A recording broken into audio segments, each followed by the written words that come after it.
After X kills his older brother and declares the birth of the reborn JAA, he exposes the dark truths behind Japan's assassins. Now, with every citizen armed and free to kill without consequence, can Sakamoto and his team restore order, especially as he battles the trauma of almost losing his family? Let's find out.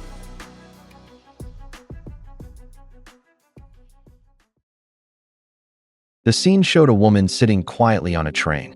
A new passenger sat next to her.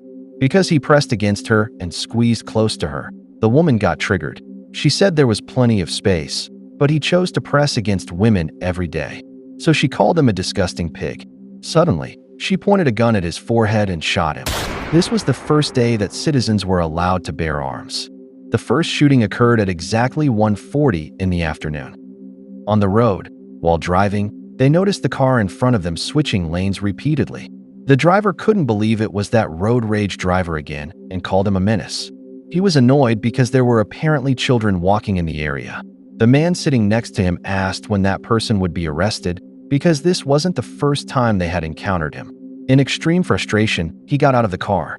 He said if the police weren't going to do anything, then he would take action. He went to the side of the car and shot the driver. Meanwhile, at the Social Security office, an office worker was assisting someone who was demanding money. The person said that he was completely fed up and that they should be serving citizens. He added that inflation was killing him. The worker responded to Mr. Kasota that his income was sufficient. He apologized but thought the issue was his gambling addiction, not inflation. Kasota couldn't believe his response and asked if he was saying he deserved to die.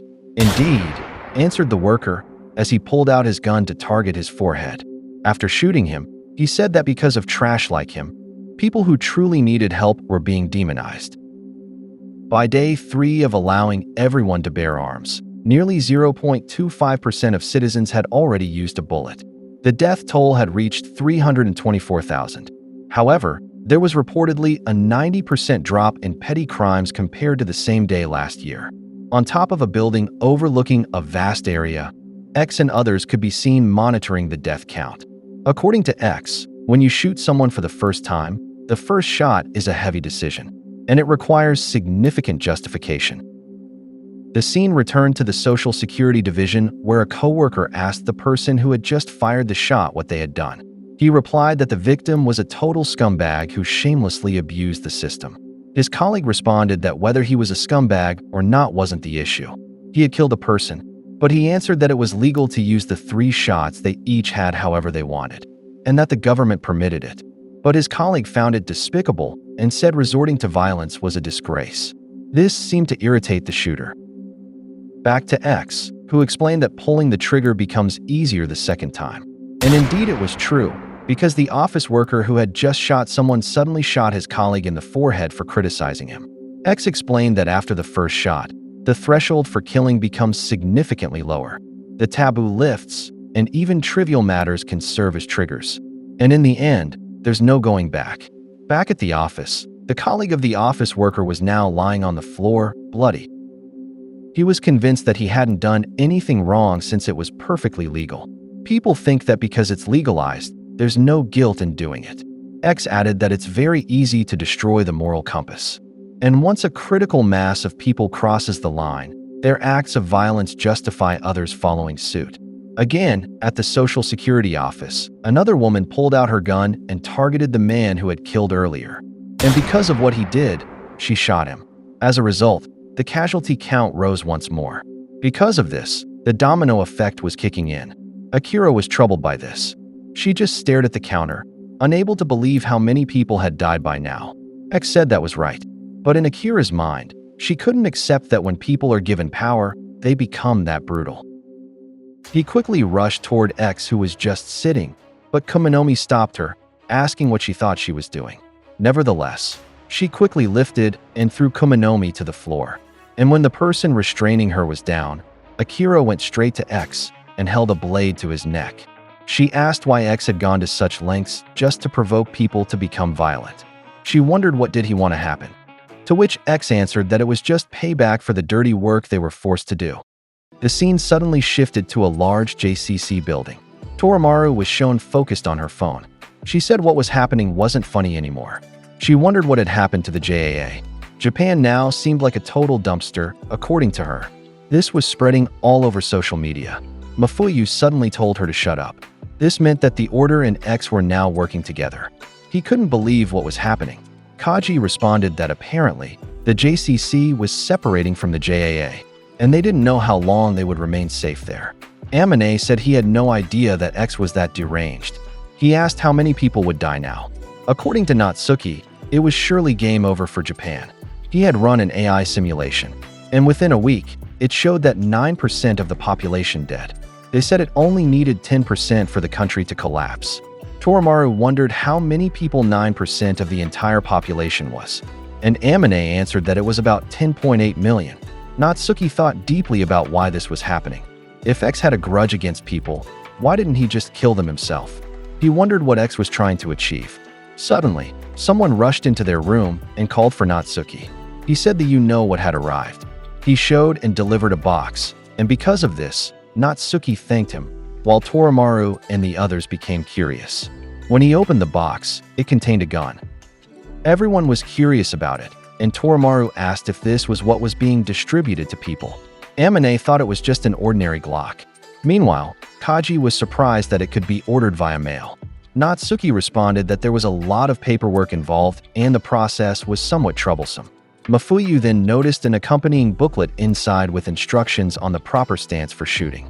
Torimaru was curious about why he ordered it, but Natsuki didn't answer. He was focused on observing and inspecting the gun. He was impressed by the gun's biorecognition system. Suddenly, he fired it and used the 3 bullets, which startled them. Torimaru was frightened by his sudden use of it, but Natsuki just stared at the gun after using it and noticed that it locked after 3 shots. He seemed to realize something and noticed that the gun was a bit heavy. Torimaru couldn't believe it because when she compared it to their school-issued gun, it seemed the same. It looked like just a regular Glock. Nevertheless, Natsuki disassembled each part down to the smallest component. And after that, he found the extra weight he had felt. They couldn't believe he had felt it since the part he retrieved was extremely light. It was only about 1 gram or 2. Natsuki's colleague explained that he spent every day there making thousands of weapons. That's why he knew exactly how heavy things should be. Because of it, Torimaru wasn't surprised that he was the top student in the weapons manufacturing department, and even Amane was impressed. Mafuyu asked his brother what the deal was with that. Natsuki carefully observed the object he had found and realized what it was. It was a remote control module. Because of that IC chip, the JAA could fully control the gun. It could track location, register fired bullets, and lock specific guns. Torimaru asked about the remote control feature, and Mafuyu was curious about what that meant. But Amane seemed to have figured it out. He and Natsuki were thinking the same thing. Because of that feature, they might still be able to stop that act of terrorism. Everyone was shocked by this revelation. He added that they really absolutely need to stop it. Torimaru then spoke to Mafuyu, saying how hot his brother was, causing him to tell her to shut up. Looking back, 3 days earlier, on the very first day when citizens were permitted to carry weapons, a man pointed his gun at someone, demanding that person return his money. He threatened to kill him. Suddenly, someone stopped him, which surprised him. It turned out to be Shin who intervened between the two. Using a wooden stick, he destroyed the gun the man was holding. Boyle did the same thing, calling them amateurs. According to him, they got no business with that kind of thing. Meanwhile, Kendaka confiscated the guns held by the men he passed with incredible speed. Due to his immense speed, they couldn't do anything. He collected their guns in a large plastic bag. They quickly ran away after that, and someone noticed that their group was destroying guns. While running, Boyle said that it was impossible and they couldn't take all the guns. Shin replied that it was better than just standing around doing nothing. Heisuke asked what the police were doing, and Kendaka said they weren't doing anything because they were cahoots with the JAA. In Shin's opinion, it would be faster to bring down the JAA headquarters before they could distribute more guns to citizens. Suddenly someone called them jerks and asked what they thought they were doing. Boyle spoke to Shin through thoughts, saying that those men were from the JAA. Because of that, Shin asked them if they were really into this and just following what X said. One of them answered that it was better than the old regime. Apparently, X was raising the status of assassins, and because of that, they were no longer confined to the underworld. Shin insisted that wasn't a reason to let innocent citizens get caught in the crossfire. Making everyone fight until they die wasn't the answer. The JAA member was surprised by his statement and asked if he had a problem, calling him a punk. But they were just neutralized. While lying on the ground, the one with a mohawk admitted they were tough, while the other just called them bastards. They were just wasting their energy. Shin was confused by this statement. The man added that this society was better for assassins. No one would side with them, and he was certain they would be squashed like bugs in no time. This made them think. And though Boyle didn't want to admit it, they had a point, especially since the entire order was against them. In Shin's mind, not all of them were. Looking back at their confrontation, Shishiba spoke to him in his mind and told him that he wasn't siding with X. Shin was very surprised when he said that he was finally where he wanted to be. Because of this, he warned Shin not to interfere with his plan. He said Mishima was a good guy. Back to the present, Shin was still wondering what he was planning. Meanwhile, back at the JAA HQ, when the New Order members wanted to celebrate the birth of the most powerful assassin group in history, Shishiba just stared at X. He was wondering if Mr. Takamura was really inside him. While they were eating ramen, Nagumo, who was in disguise, said he was pretty sure that he was inside X. When Shishiba asked if he was serious, he replied that Slur had an unusual kind of multiple personality disorder. And that was what they were most certain about. His disguise suddenly disappeared. Because of that, they realized that if Mr. Takamura was indeed inside, then they needed to attack him with utmost care. They would be dead if they screwed that up. Shishiba then spoke to Osaragi and told her not to follow him, something she couldn't believe. When she asked why, he answered that there was no need for her to be enemies with the Order members, but she insisted that she despised them. However, he advised her to just play it cool. According to Shishiba, the assassin-centered society that Oki idealizes was perfect for her. Osaragi couldn't respond to that. Shishiba turned to leave and said later.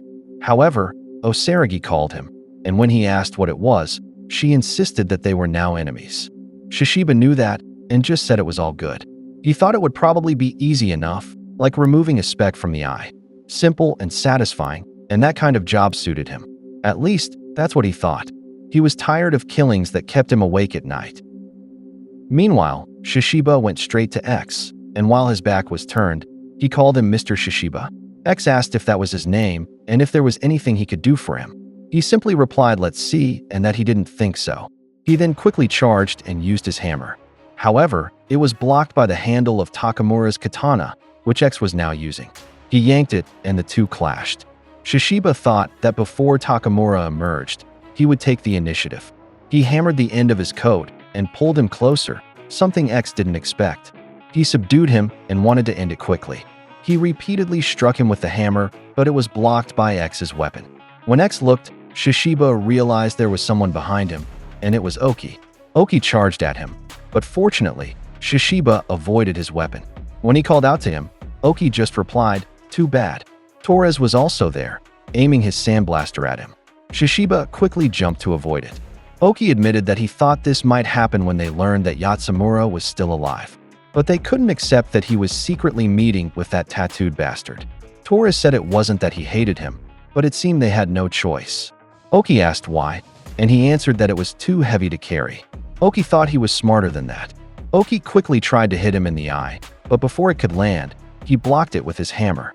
From the side, Torres attacked again using the sandblaster. This time, he couldn't avoid it. It hit him, and the force was so strong that he was thrown against the wall on the side. 2 versus 1. Oki jumped to target him again, but he quickly escaped. Oki was deep in thought when he was suddenly attacked by Shishiba, who was now bleeding. Oki blocked his hammer and asked if he had any last words. He replied yes. He have a few, then said go to hell. From outside, Osaragi could be seen attacking from behind. She shattered the glass wall using her buzzsaw, something Oki didn't expect. She told Shishiba that she had realized something. It couldn't be called an ideal world if there were people she despised. He agreed and said okay. They would kill them all together. In a flashback several years ago in a province, young Osaragi was sitting with blood on her hands. Shishiba found her there after hearing that assassins were disappearing one by one in Tohoku. So he went personally to investigate. Several armed men were lying unconscious on the floor. He asked if she was the one who did that.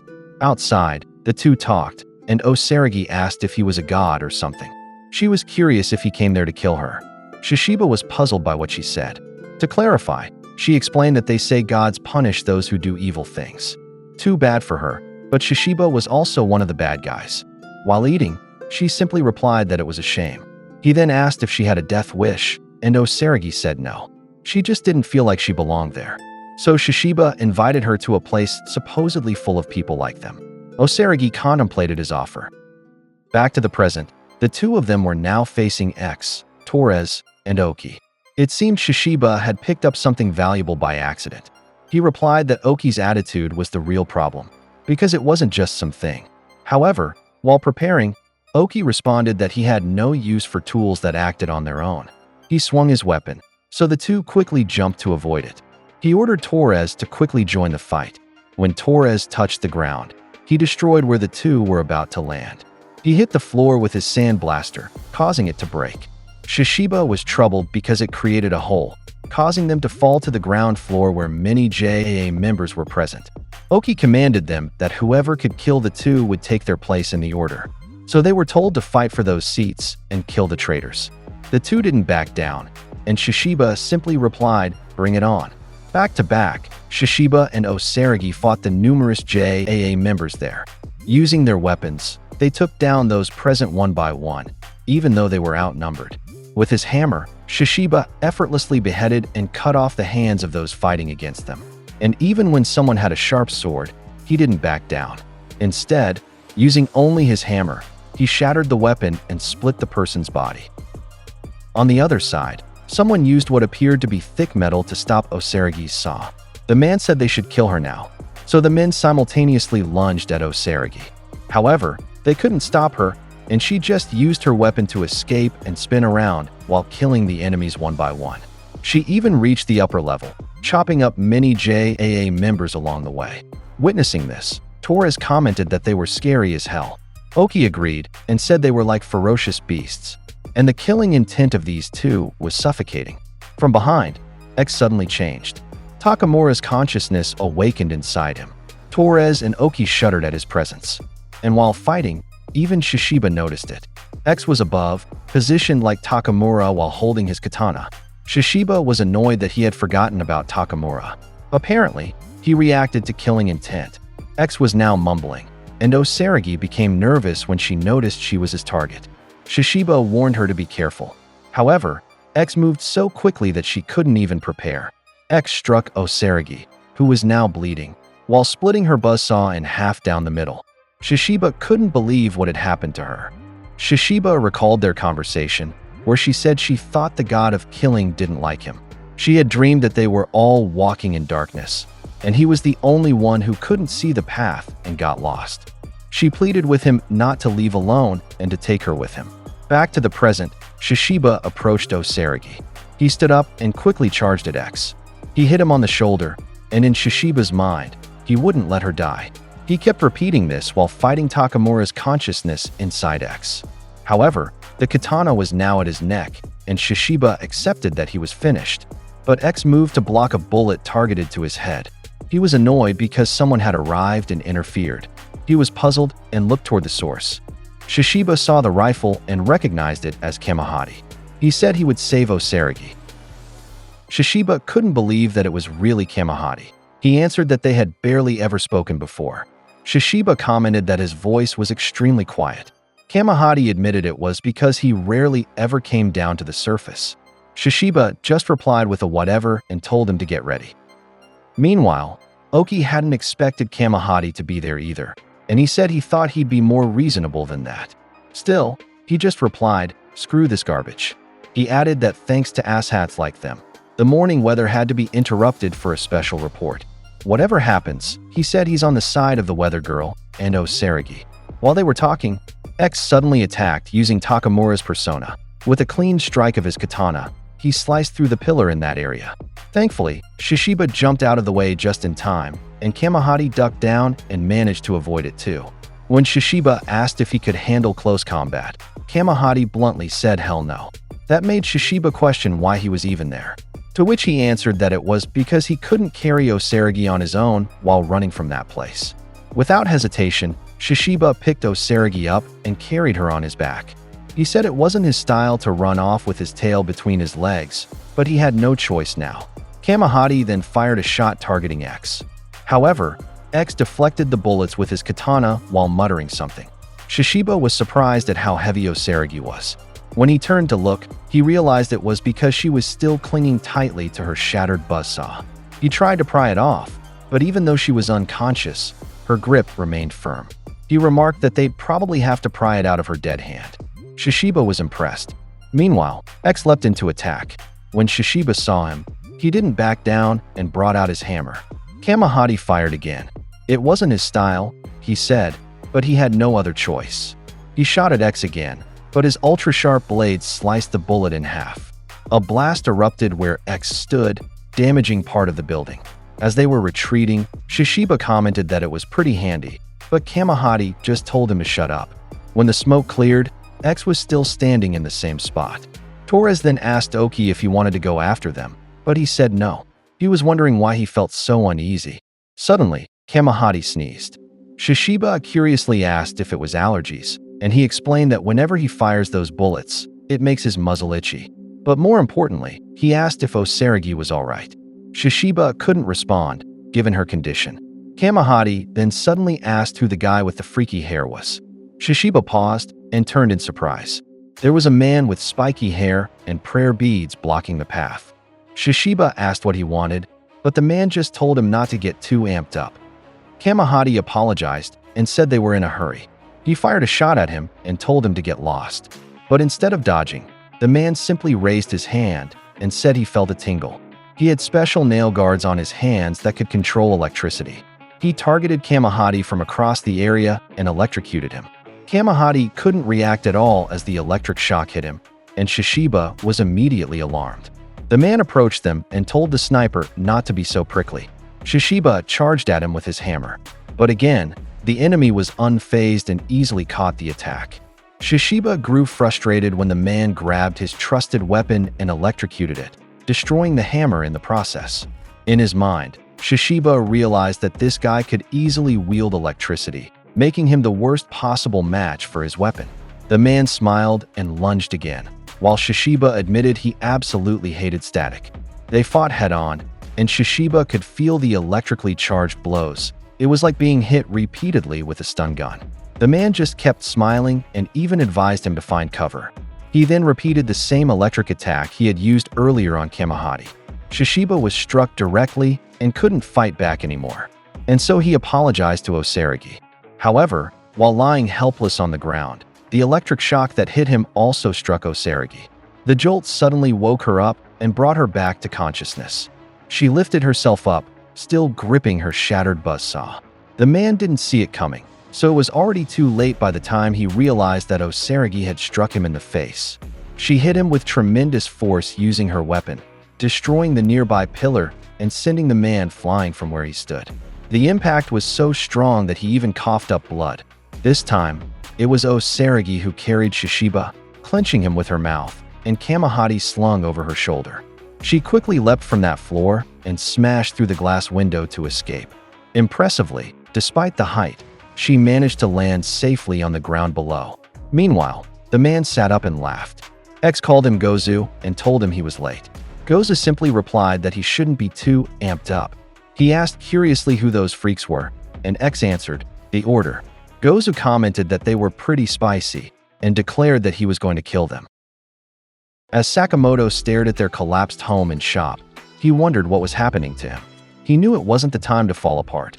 Still, he couldn't help but fall into a daze, because if things had turned out differently, he could have lost his family. A flashback followed, showing the meeting with Kandaka and the others. As they were about to leave, Sakamoto told them to wait because he would join them. He said they needed to calm everyone down. They were surprised by his decision. Kandaka asked if he was sure he was ready for this. He answered yes, saying he wanted to protect their town. So, they quickly moved out. At that time, chaos was beginning to spread throughout the shopping district. A man was pointing a gun at someone, declaring that those guns were rightfully theirs. Because of that, he said they didn't have to explain what they were going to do with them. He warned everyone not to interfere or they'd face the same consequences. Shin quickly grabbed the man's arm to stop him, and the man couldn't do anything. Meanwhile, Boiled had someone else in a chokehold from behind, while Heisuke was trying to calm everyone down. The men started complaining, saying it was obvious that their goal was to take the guns. One of them even claimed they had the right to use the 3 bullets they had.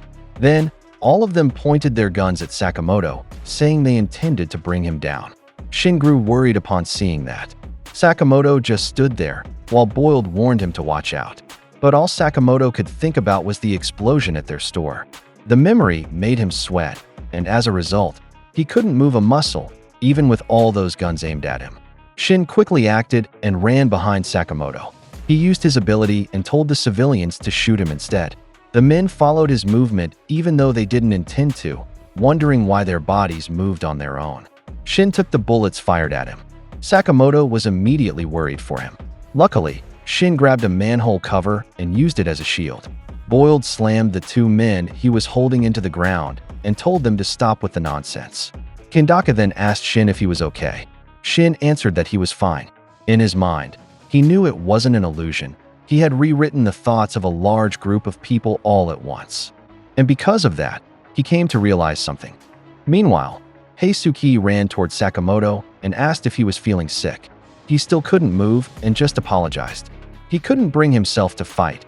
His hands were trembling and his body was frozen. His mind was in complete disarray. Kendaka grew concerned, realizing the situation had affected Sakamoto even more deeply than he expected. Sakamoto added that it was utterly devastating to think he almost lost his wife. He knew he had to bring back the assassin spirit inside him. Suddenly, someone spoke up, saying he was wrong. It was Shin. He said that Sakamoto didn't lose anything. On the contrary, he had found something truly valuable in this world. In his view, the fear of losing loved ones wasn't a weakness. True strength lies behind that fear. Sakamoto didn't expect those words and began to reflect. Shin added that he shouldn't hang his head or feel ashamed. He said he actually liked the idea of opening Sakamoto stores all over the country. Sakamoto didn't say anything in response. For now, Shin told him to leave the protecting to him until Sakamoto regains his strength. The scene shifted to the research center, Okatabe branch, lab number 2. Shin had gone there, visibly irritated, saying they were running out of time. The person he was speaking to asked if he was really sure he wanted to go through with this. It turned out to be Asakura, who called him an ignorant brat. He told him to stop babbling and called him a fool. He couldn't believe Shin was only showing up now just to say something that ridiculous. He couldn't accept that Shin wanted to push his ability to its breaking point. He confirmed if he was really serious about that. Shin smiled and said yes. He knew he was the only one who could do it. Asakura explained that, in truth, his ability to modify thoughts relied on finely tuned electrical signals that targeted specific regions of the brain to produce distinct neural activity patterns. Theoretically, they could create a device capable of reading his brain's electrical activity and amplifying it through a stronger signal, like a radio wave, to expand the range. But Shin got annoyed with the technical explanation and told him to just get on with it. Asakura felt disrespected by his commanding tone. In the lab, Shin asked how long it would take if he rushed it. He replied that it would take around 2 or 3 days, give or take. Shin was frustrated that it would take that long. Asakura reminded him that he was a scientist, not an engineer. In his mind, while he wasn't outright rejecting Shin's request, he definitely wasn't fully on board with it either. Suddenly, someone arrived and offered assistance.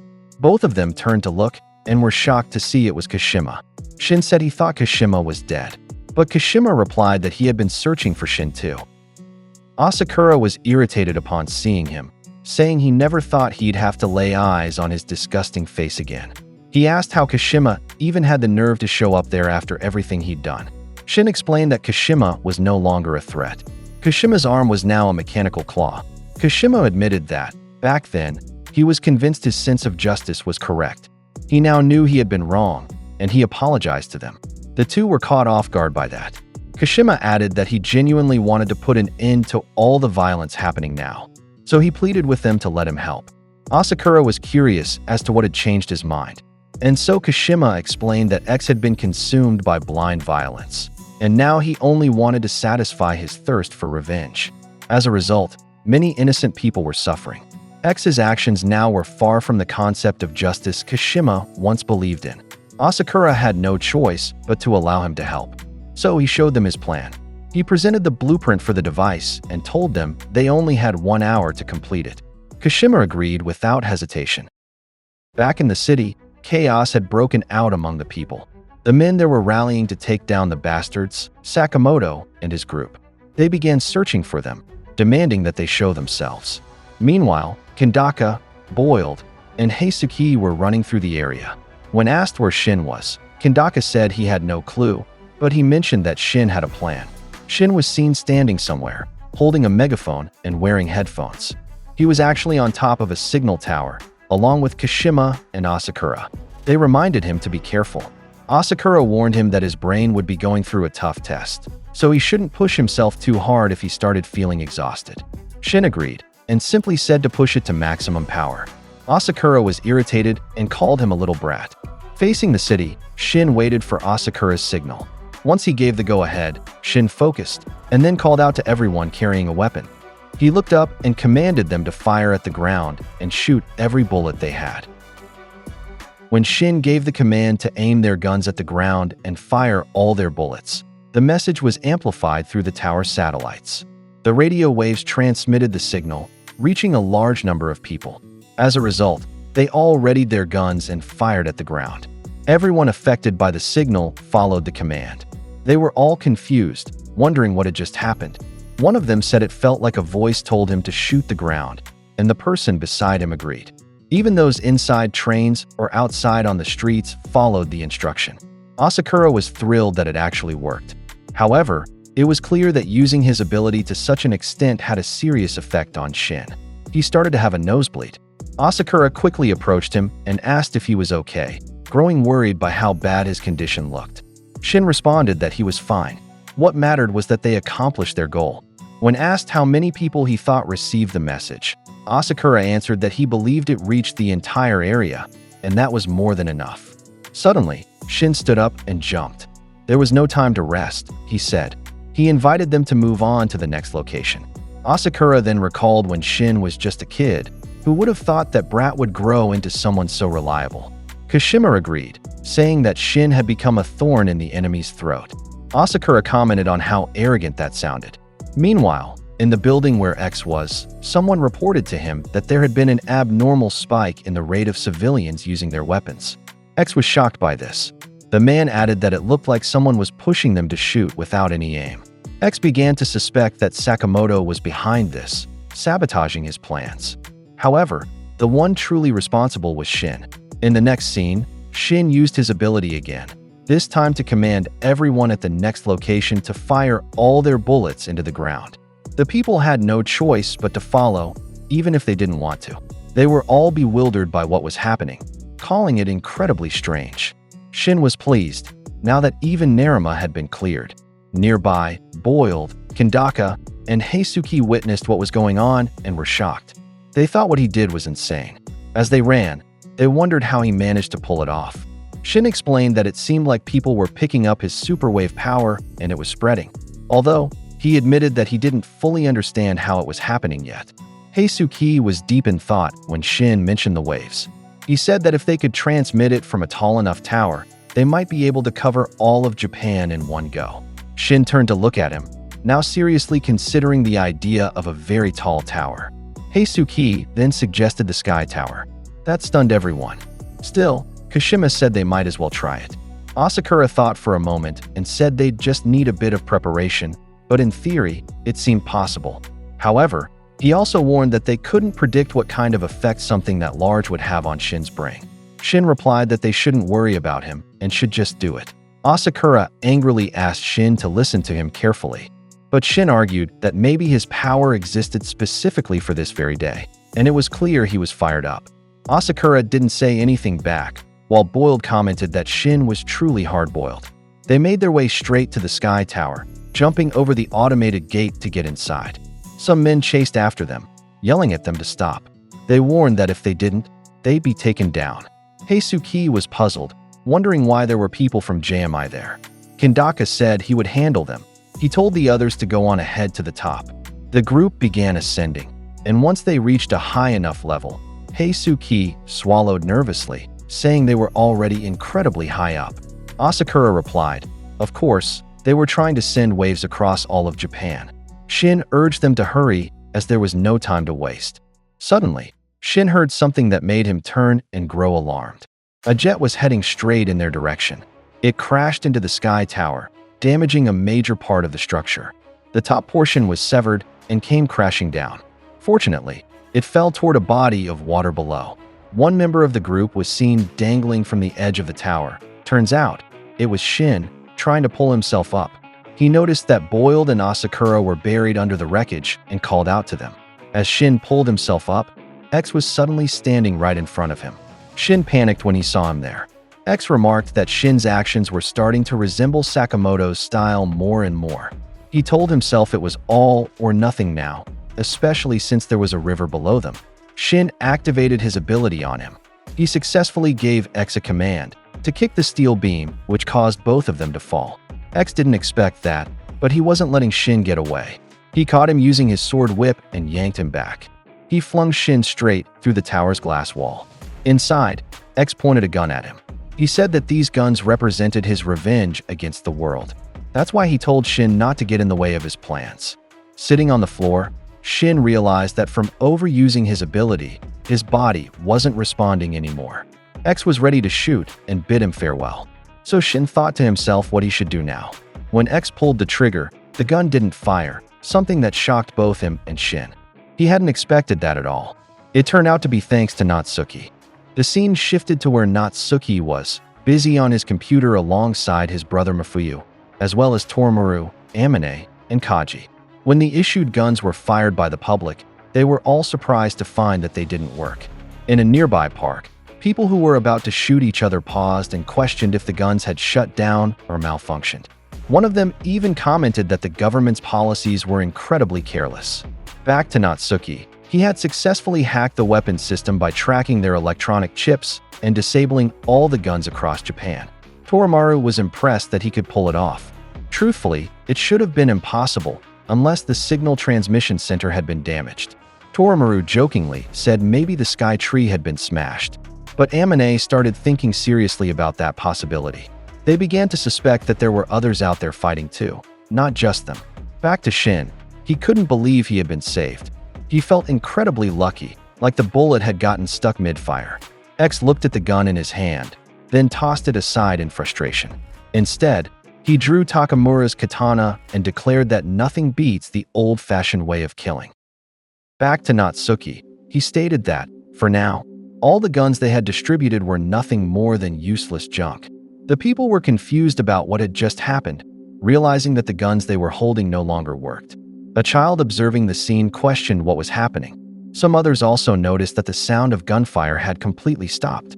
The scene then shifted to Granny Mia, who remarked that everything had gone quiet now. Around her were several men lying unconscious on the ground, all struck down by her acupuncture needles. It was revealed that Lu and Wutong were with her, collecting guns from the people. They grew curious and asked if everyone had simply run out of ammo. Word about the incident quickly spread. A news reporter announced that breaking news had just come in. None of the distributed firearms under the legalization policy were functioning anymore. Experts suspected it was a hacking operation carried out by an unidentified group. The news rapidly trended across social media. As a result, some people felt reassured, thinking the streets were now safe. A mother even thought that maybe it was finally okay for her to go outside and shop for their dinner. Back to X, he asked Shin if they were the ones responsible for what happened. Shin replied that he didn't know. In his mind, he truly had no idea what was going on and assumed the guns had just jammed. But he started to suspect that Seiba might have something to do with it. In any case, returning to their current situation, X attacked again with his sword whip. When he swung it, the glass wall of the tower they were in shattered. X admitted that he now considered them a threat.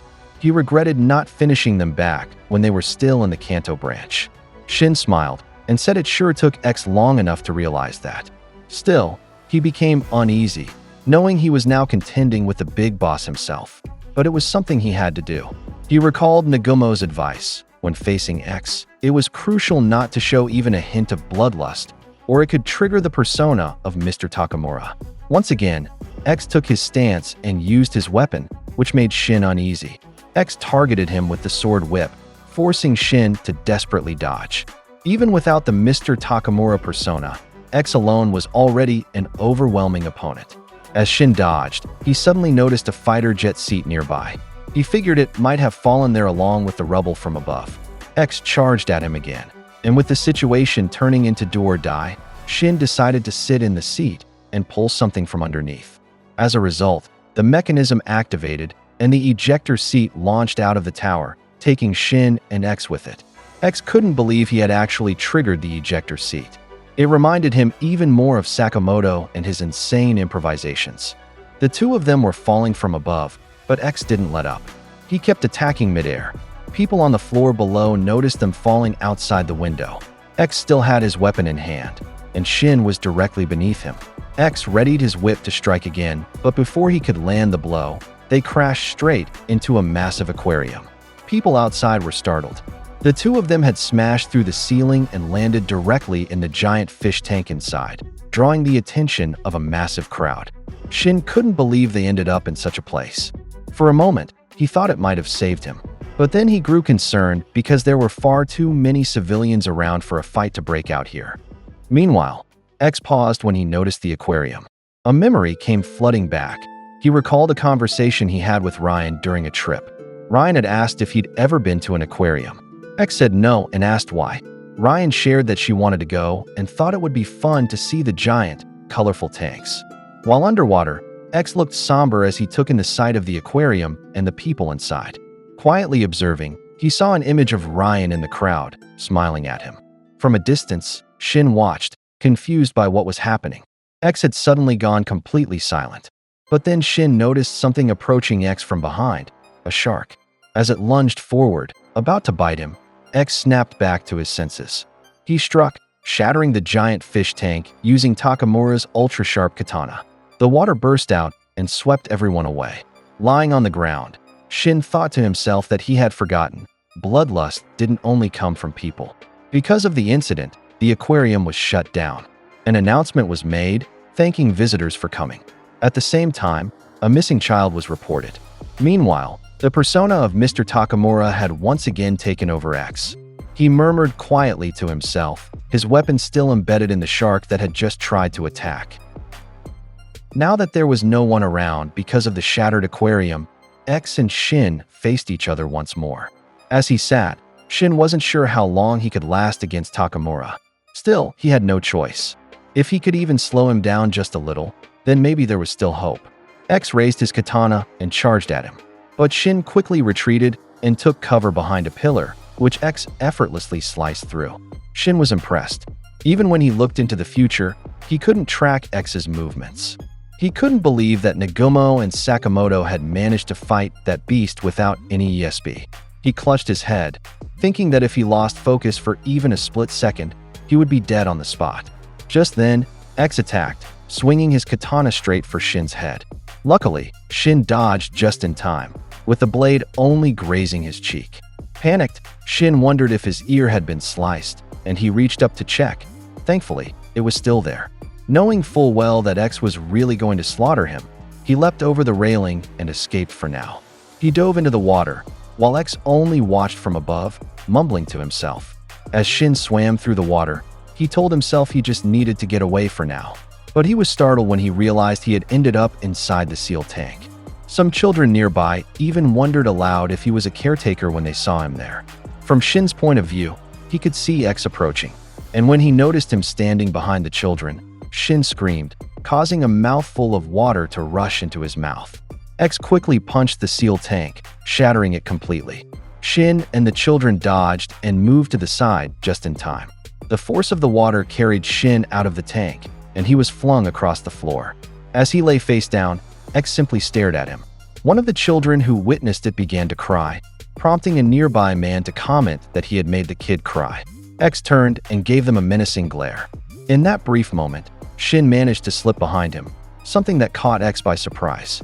Shin told him that his real enemy was now behind him and called him a jerk. While still muttering under his breath, X moved swiftly and slashed at Shin with his katana. Thankfully, Shin ducked and narrowly avoided the strike. However, X ended up slicing one of his own men cleanly.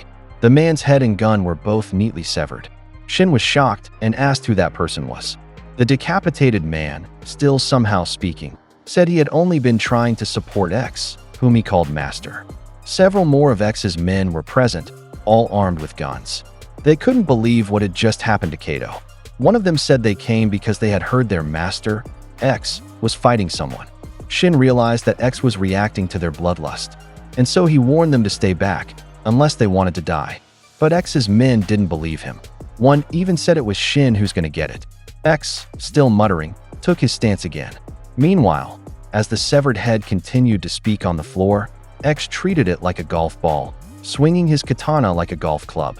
He launched the head with such force that it struck another of his men standing nearby, slicing his entire body in half upon impact. The remaining men screamed in horror at what had just happened to Seijo. And Shin had been right. X no longer discriminated. He had begun slaughtering even his own allies. The crowd watching was stunned. Shin acted quickly, urging everyone to evacuate.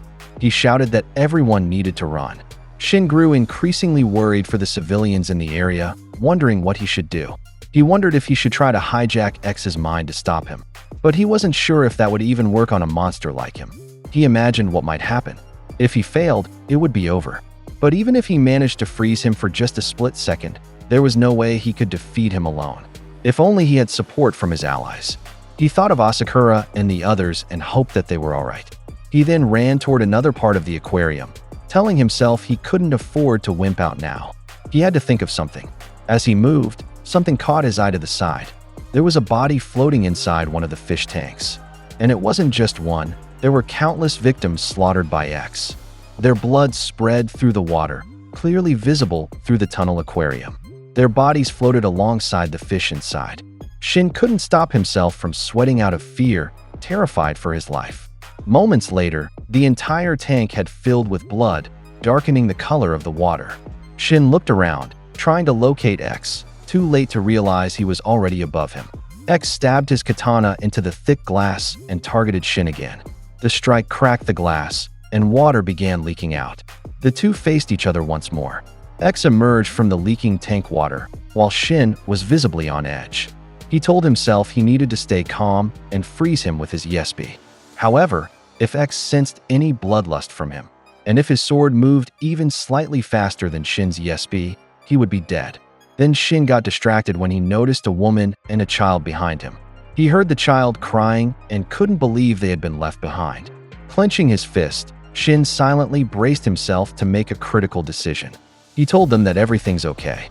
He knew what he had to do, delay X. At least long enough for Sakamoto to arrive.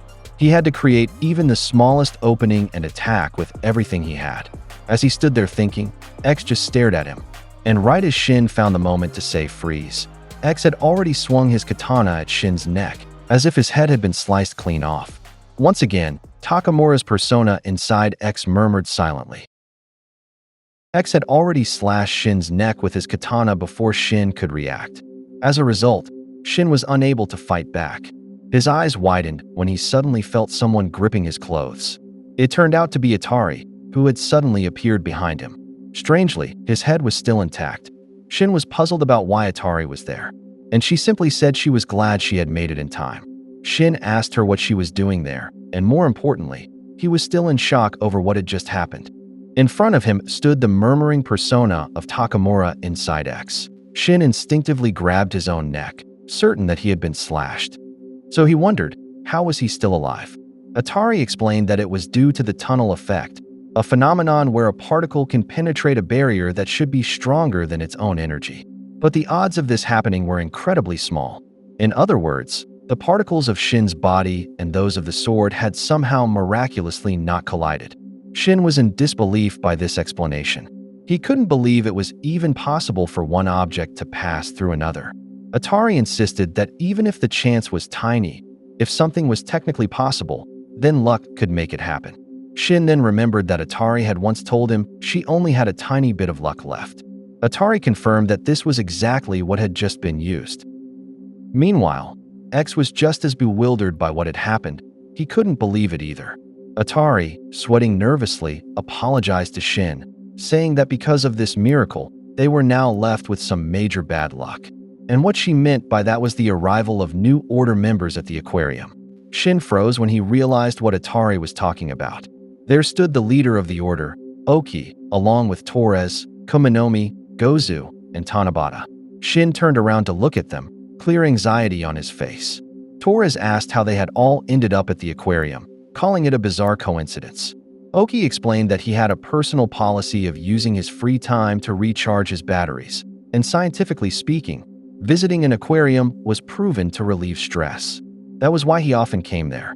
Kuminomi said she had seen on social media that a seal pup named Splashy Maru had just been born, so she came to see it. Goza laughed at that, saying it was as if fate had brought them all there.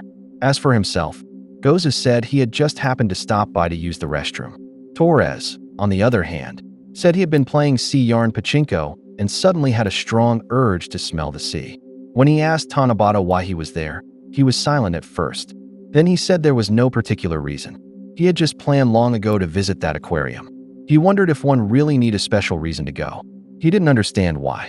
And so he added that when he got home, he would write a song about that feeling. After everyone explained themselves, Torres asked what exactly was going on, since they had arrived to find Shin and Atari standing face to face with X. In Shin's mind, this really was major bad luck. His situation was already dire, and now they had shown up, too. He was certain there was no way out now. So he started thinking, what should he do next? Kuminomi said it no longer mattered. They had already decided they would kill them the moment they saw them. She then activated her electromagnet gloves to weaponize objects nearby. She targeted a large whale statue hanging above. Using her ability, she loosened the bolts holding it in place and magnetically pulled it toward herself. Gripping the rope attached to the whale, she swung it with all her strength, hurling it toward Shin and Atari. The two of them couldn't dodge in time and were sent flying across to the other side of the aquarium. The people there were startled when a massive whale statue suddenly appeared in front of them, smashing through a wall. Even so, Shin managed to land properly while carrying Atari. But Torres immediately charged at them, commenting on how lively Shin seemed to be today. Shin protected Atari as Torres aimed his sandblaster at both of them. The weapon was extremely powerful, but Shin quickly grabbed a dolphin show sign and used it as a shield. Still, he was hit in the face, and it was clear he was in bad shape. Atari grew worried as Shin collapsed to the ground. Then, something came to Atari's mind. Tearfully, she begged Shin to kill her, something Shin did not expect. Atari explained, with tears in her eyes, that he had been dragged into this situation because of her bad luck. If she were to die, maybe Shin would still have a chance to live. Since Shin had saved him, Atari now wanted to return the favor and save Shin. But Shin simply replied that it wasn't his problem. Besides, he had made a promise to Sakamoto to protect everyone until he returned. More than that, he told Atari that she was misunderstanding things. Atari was confused and didn't know what he meant. Struggling to stand, Shin said that in this world, you had to create your own luck in order to survive. Since Shin was now completely outnumbered, Oki remarked that the situation was hopeless for him. Even his luck had abandoned him. How could a worm like him possibly hope to survive now? Standing before them, Shin paused. Then an idea struck him. He said there was still one way for him to escape this situation. Oki asked Shin how could he possibly escape that situation. Aside from the newly arrived Order members, the awakened persona of Takamura, murmuring inside X, was also standing right in front of him. However, Shin figured there was only one way he could survive. The crowd around them was stunned when the souvenir keychains from the nearby racks suddenly flew into the air. It turned out Kuminomi had activated her electromagnet glove, drawing the metal keychains toward her. She threw a punch in Shin's direction, but he quickly stepped back and dodged. Returning to Shin's plan, he intended to use his mind-jacking power on them. He believed he could overwrite someone's behavior, even if only for a short moment. The only catch, it could only be used once per person. Suddenly, Tanabata, Torres, Kuminomi, Gozu, and Oki all charged at him together. But instead of fleeing, Shin stood his ground and focused, then used his ability to command them all to attack X. As a result, their weapons, which were aimed at Shin, turned and struck toward X instead. However, X reacted immediately and blocked their attacks. The Order members were stunned. They couldn't believe they had just attacked X. Torres even asked aloud what the hell they were doing. X spun around swiftly, katana in hand, and forced them back. The force of his swings slashed through surrounding pillars and display tanks. Concern was written all over Oki's face as he watched X's violent response. Shin seized the moment to escape, telling Atari to run. Kumanomi, confused, asked what had just happened to her. Oki assumed that Shin had used his Yes-B to scramble their minds. And because of that, they had revealed their killing intent to X. Now, they would have to face the consequences and take him on. Torres was in disbelief. Kumanomi, on the other hand, thought to herself that she had seen this coming. That's why she never wanted to team up with the Order in the first place. Oki told her to stop being so emotional. Meanwhile, Shin and Atari were already running full speed toward the exit. As X took his stance again, Gozu suddenly squatted down and pressed his hands to the ground. Using his nail guards, he released lightning bolts from his fingertips that electrocuted everyone around him, Order members and X included. No one had expected that, and it was clear that all of them were affected, unable to move. Gozu stood up and slammed X hard on the back. He shouted at them to stop complaining. Then he told X, calling him K, to take charge already. The hit seemed to snap X back into focus. He admitted that what Gozu did hurt. The Order members were furious with Gozu. Tanabata was especially worried about his musical instrument. Meanwhile, Kumanomi shouted that he nearly killed them all. Gozu simply responded that if they could die that easily, then they didn't deserve to live. He called them all low voltage. Then, he noticed something on the side. It was Shin and Atari, collapsed on the floor. He looked at Shin and muttered, "Nice try." In Shin's mind, he was stunned to realize that Gozu really could wield electricity. Because of what Gozu did, X finally snapped back to his senses. Shin, however, was panicking as he couldn't move his body, which had gone completely numb. And now that he couldn't do anything, everyone's attention shifted to him. Oki observed X coldly as he said that he was sick of it all. The subordinates and family of Sakamoto, even the few remaining former Order members, X was now ready to wipe them all out and start again. Gozu agreed, suggesting they start with that punk, referring to Shin. Shin was shocked when X suddenly bound him tightly with his sword whip weapon. X gave a half-hearted apology for it. Shin thought it was pointless now. He had no strength left to resist. So he accepted what was about to happen. Atari then regained consciousness and called out to Shin, while Oki and the others simply watched the scene unfold. X muttered that Shin had been a real pain for too long. But suddenly, a hand appeared, and to everyone's surprise, it was Sakamoto. At last, he had returned, and just in time to rescue Shin. With nothing but his bare hands, Sakamoto fearlessly tore apart X's sword whip, even though it was wrapped in blades. He said X should deal with him first, and called him Yuzuki. Shin, stunned, couldn't believe what he was seeing. X cursed under his breath as he was really getting on his nerves. Sakamoto and X locked eyes. Meanwhile, Shin still couldn't believe Sakamoto was really there. He called out to him. Sakamoto stood in front of him, and when he glanced back, told him he had already done more than enough. He would take it from here. However, Shin clearly saw Sakamoto's hand trembling. Just as Shin feared, he still wasn't in fighting shape. From behind, Torres said that if they were just going to be a bother, they might as well leave. But X said no. There was no point in further discussion.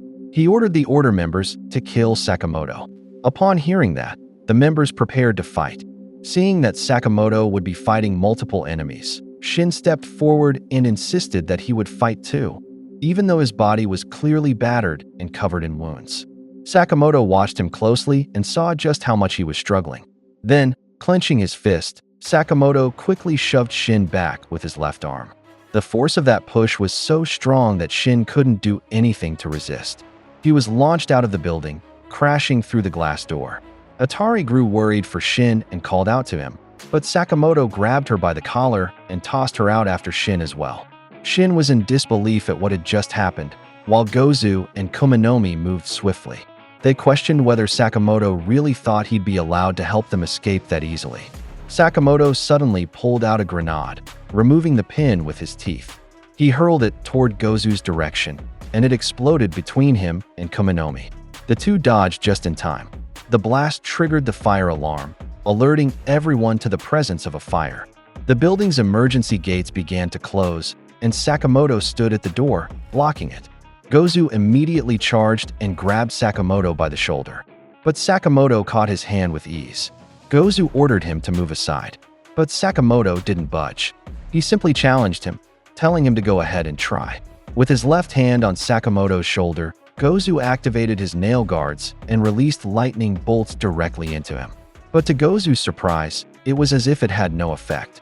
Sakamoto didn't even loosen his grip on Gozu's wrist. On the other side, Shin could be seen pounding on the metal gate, calling out to Sakamoto. He was asking him to open it and questioned why he was fighting all of them alone. Sakamoto spoke to him, not aloud, but through his thoughts. Shin heard it, and his expression turned grave. Sakamoto was entrusting him with his wife, Aoi, and everyone else. Shin was stunned upon hearing those final words. Back inside, while Gozu still had a grip on him, he suddenly noticed Torres positioning himself behind them. When Torres aimed his sandblaster at Sakamoto, Gozu quickly stepped aside, allowing Sakamoto to take the full blast. After the shot, Torres saw that he had pierced Sakamoto's left shoulder. Yet, even with his shoulder now wounded, Sakamoto still refused to move from his position.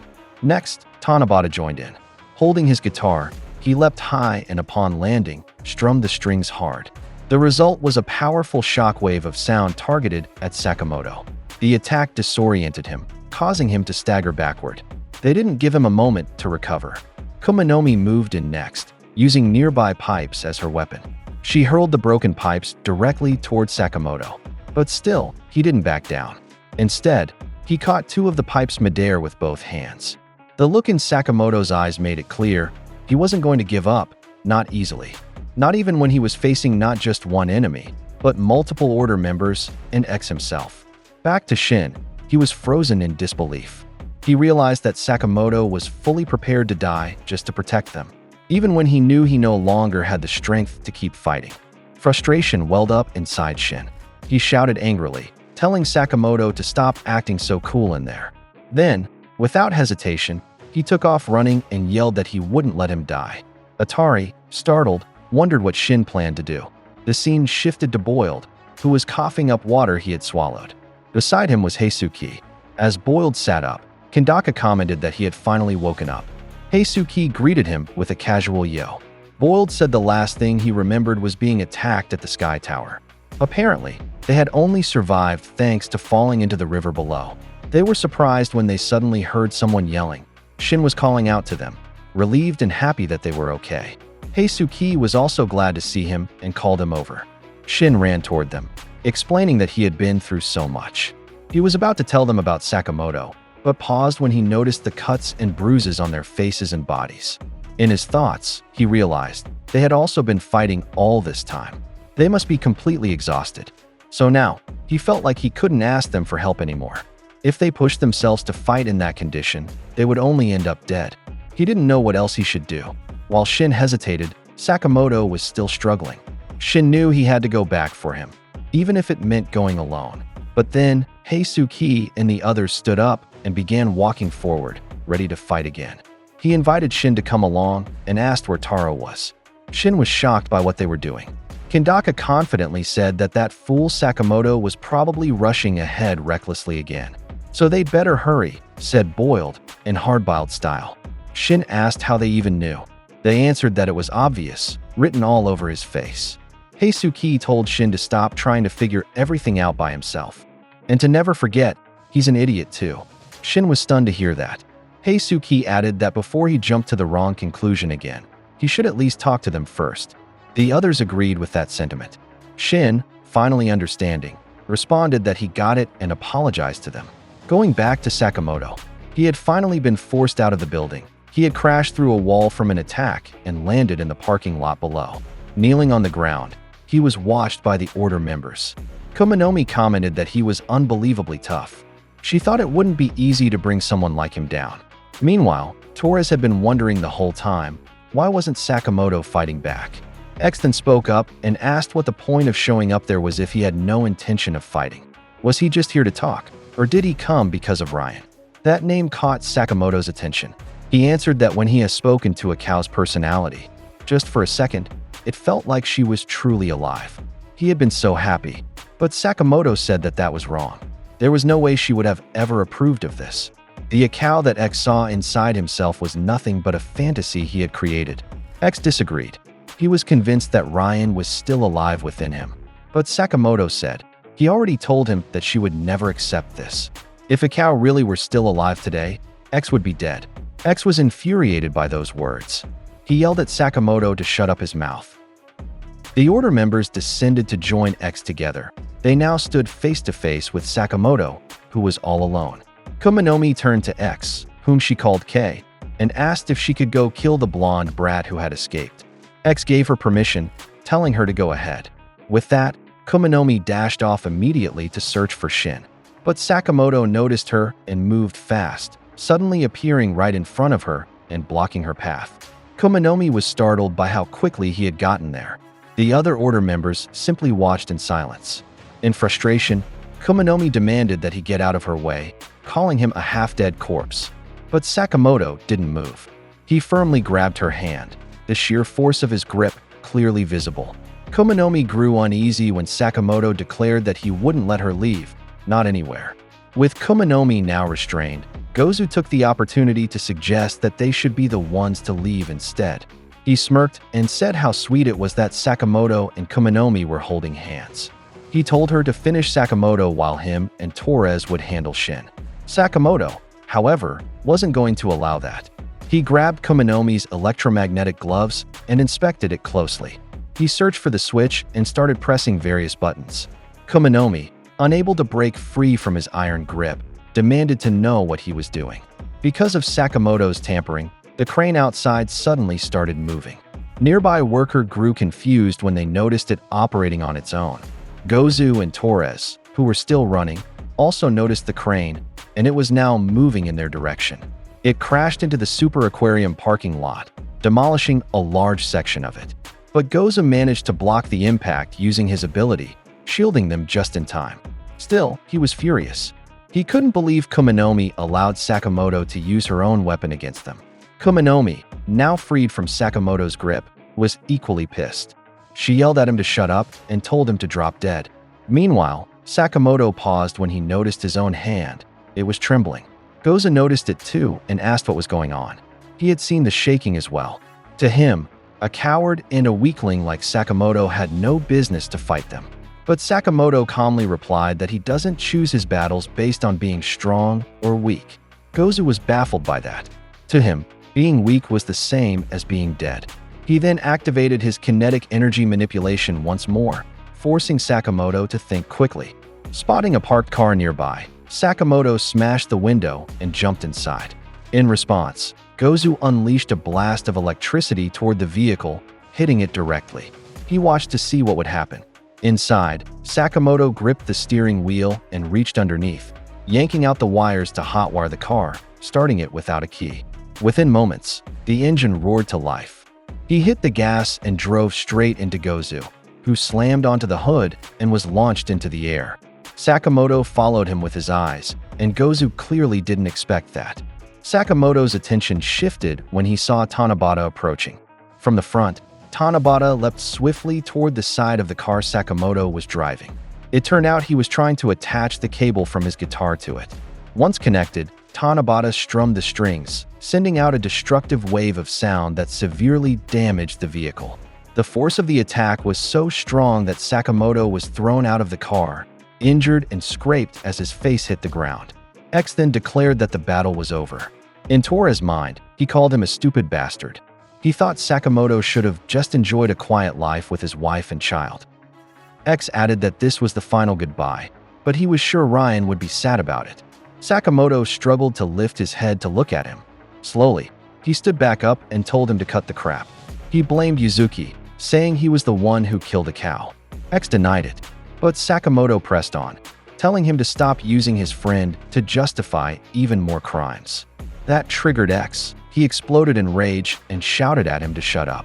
His entire aura shifted, and Ryan's persona manifested from within him. Suddenly, X launched an attack using Ryan's signature technique, the killing pathway, closing the distance in a flash to strike Sakamoto. The attack hit its mark. X asked if he recognized the move. It was the killing pathway, known to Ryan's family. He insisted Ryan was still alive inside him. Then, from behind, X plunged his weapon into Sakamoto's chest and said goodbye.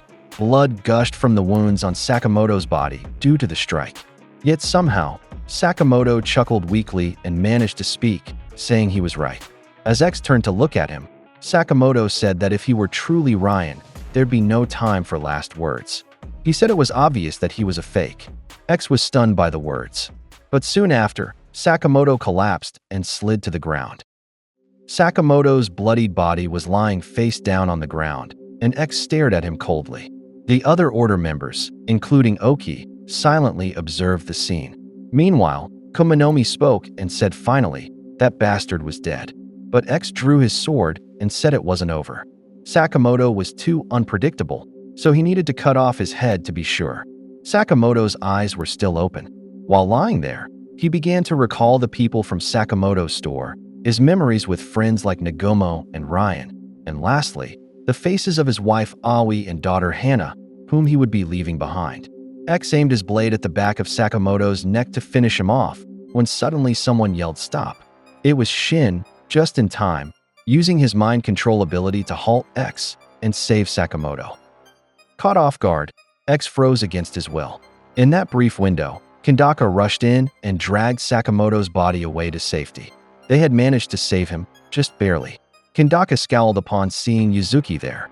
He turned to Shin and said that even though he's back, it might have been a little too late. The gash on Sakamoto's body was deep, and it looked like he wouldn't make it. Shin could only curse in frustration as he saw Sakamoto's condition and realized that it might really be the end.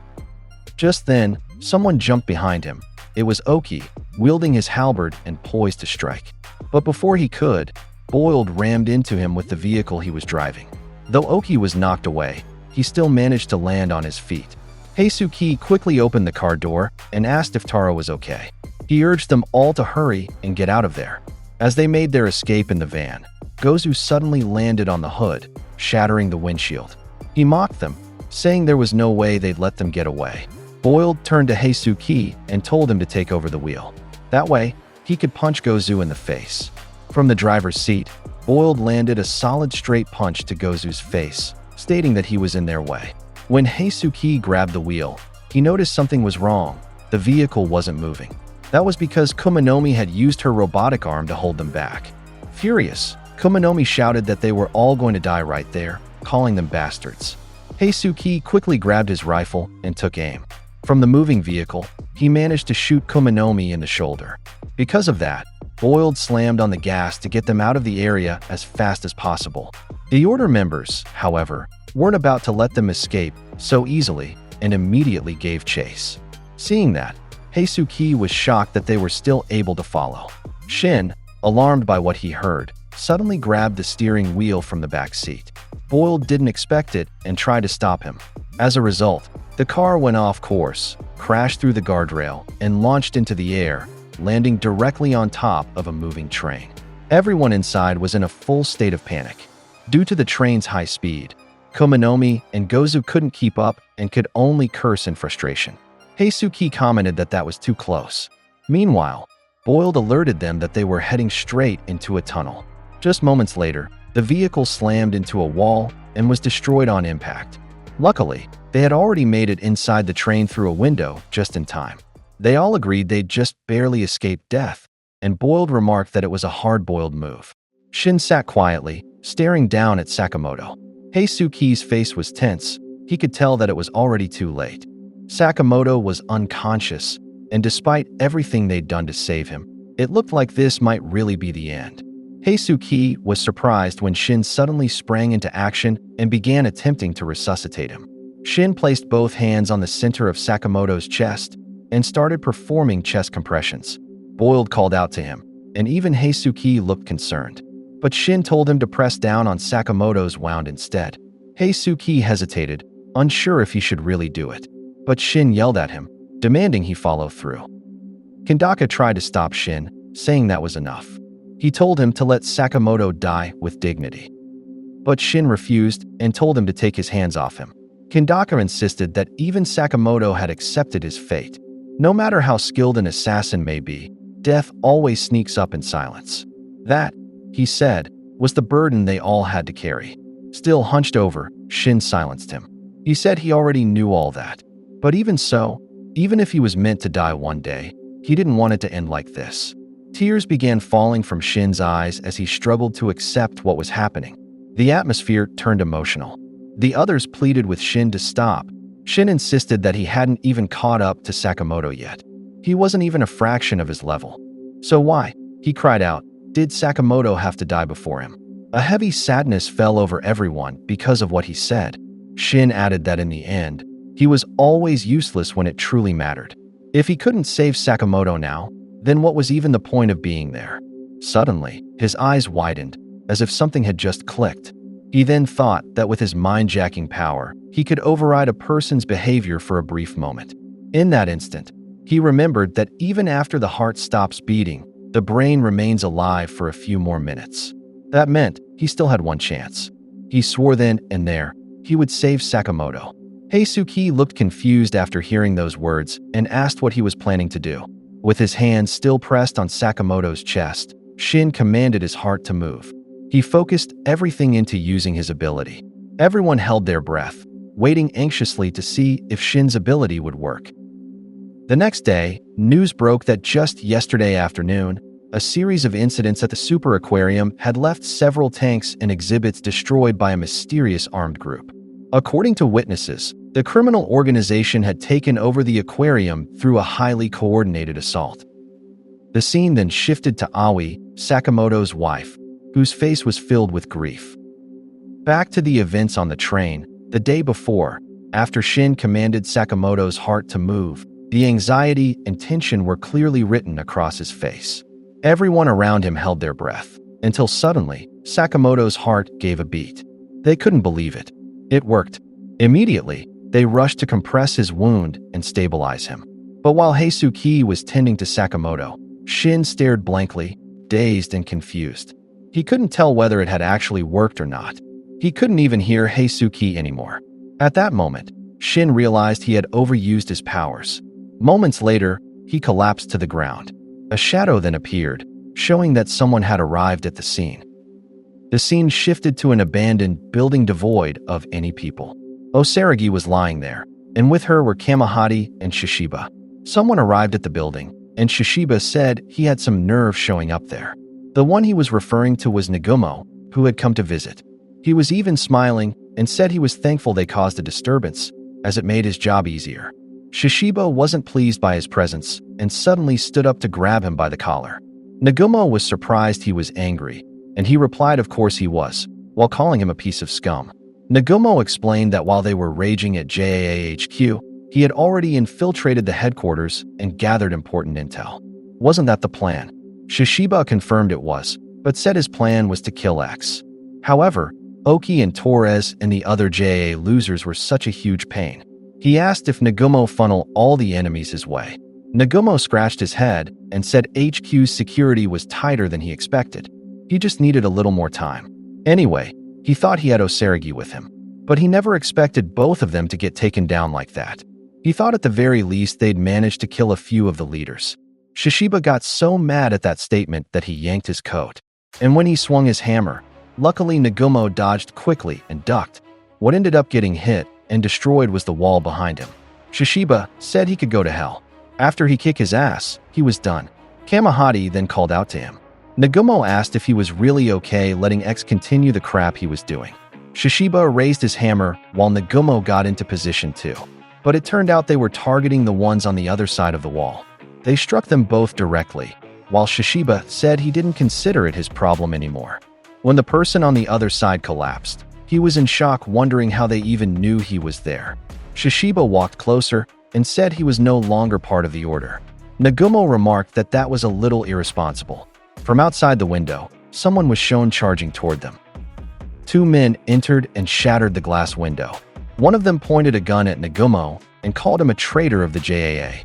Without any effort, Nagumo slashed his hand, causing him to drop the weapon. Nagumo said that protecting law and order was their job. He caught the gun and fired at the man behind him. He insisted that the state of their country depended on them. Shishiba replied that that's not who he is, and that was exactly the problem with him. Nagumo was confused by what he meant. Shishiba was referring to how he always said things were for the good of the world and other people.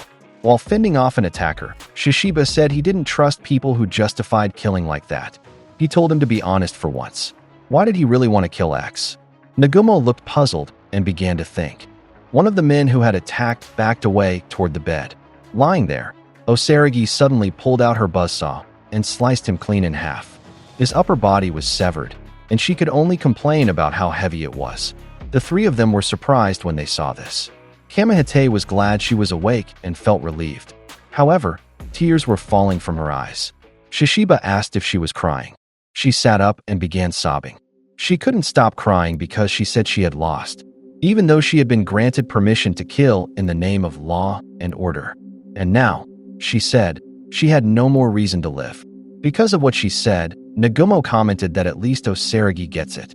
But Shishiba said she was sick. Kamihite handed Osaragi a handkerchief using the tip of his rifle to wipe away her tears. He told her to stop crying. Meanwhile, Nagumo fell silent as he continued to ponder Shishiba's question about why he really wanted to kill X. He recalled the moment he confronted X and had pleaded with him to at least allow one last chance to speak with a cow. In his thoughts, Nagumo resolved that he would no longer hesitate. Even if a cow's persona emerged, he would kill him without a second thought. Shishiba looked at him for a moment before walking away. Whatever Nagumo had to say, Shishiba said, it wouldn't change how he felt. He no longer had any interest in what X was doing or who might die in that country. As he put on his coat, he remembered Gozu. The only thing he couldn't accept, he said, was defeat. That was all there was to it. Nagumo smiled and said that was good enough. Kamihite then said they should stop arguing over such meaningless details, calling them losers. But deep down, he thought it was terrifying when they fought. The two of them stared at him, which made him curious as to why. Shishiba asked why he didn't show them his face, and Nagumo added that it was rare for them to be this close to him. Annoyed, Kamihite replied that he wasn't into guys touching him. Meanwhile, Osaragi sat quietly, trying to calm herself down. Elsewhere, members of the JAA were shown searching for Sakamoto. One of them reported that there were no traces of Sakamoto in the area. They were then instructed to check the manholes as well. The group quickly mobilized to continue the search. On a rooftop, X observed from above, while someone beside him questioned whether they were focusing too much on Sakamoto. Gozu remarked that he didn't think Sakamoto was as tough as people said. Considering the injury he had sustained, he wasn't even sure if Sakamoto was still alive. X fell silent before replying that Sakamoto wouldn't die that easily. As long as he was alive, he would always be in his way. A scene then showed Sakamoto wearing an oxygen mask as his wounds were being stitched. X added that he couldn't move forward unless he killed him. Gozu responded with a simple fine and said he'd help him. He called him K and added that once everything there was finished, he'd better amp things up. Gozu quickly leapt onto a sign across from them, saying that their leader couldn't stay gloomy forever. Haruma and the others would surely be rolling over in their graves. X appeared concerned by what he said. Switching to the place where Sakamoto was being treated, someone said she had already done everything she could. It was revealed to be Granny Mia.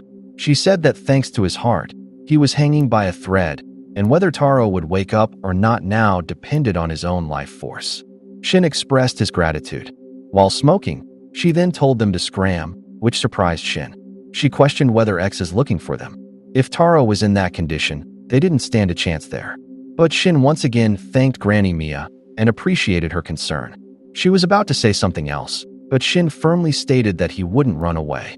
Sakamoto had created that place for them, and so he valued it as well. He declared that he was ready to fight to the end to protect it, and he was sure Sakamoto would do the same. Speaking of Sakamoto, he suddenly woke up and looked confused. He began wondering what he had been doing earlier. He then noticed he was on a train, and beside him was a cow, who greeted him. He was surprised to see his friend and asked where they were. The scene then shifted to a train station. A man dropped a 100-yen coin into a vending machine to buy a drink.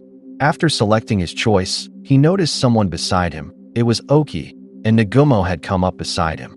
Nagumo grabbed the drink that had dropped, prompting Oki to point out that it wasn't his.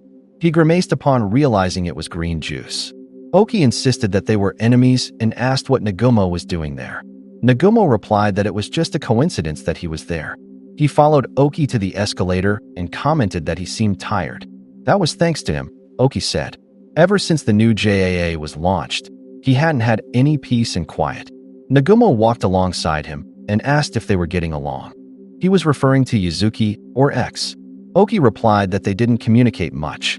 He also didn't know what X was thinking since he wasn't the most approachable person. Then he suddenly remembered that the three of them used to be classmates.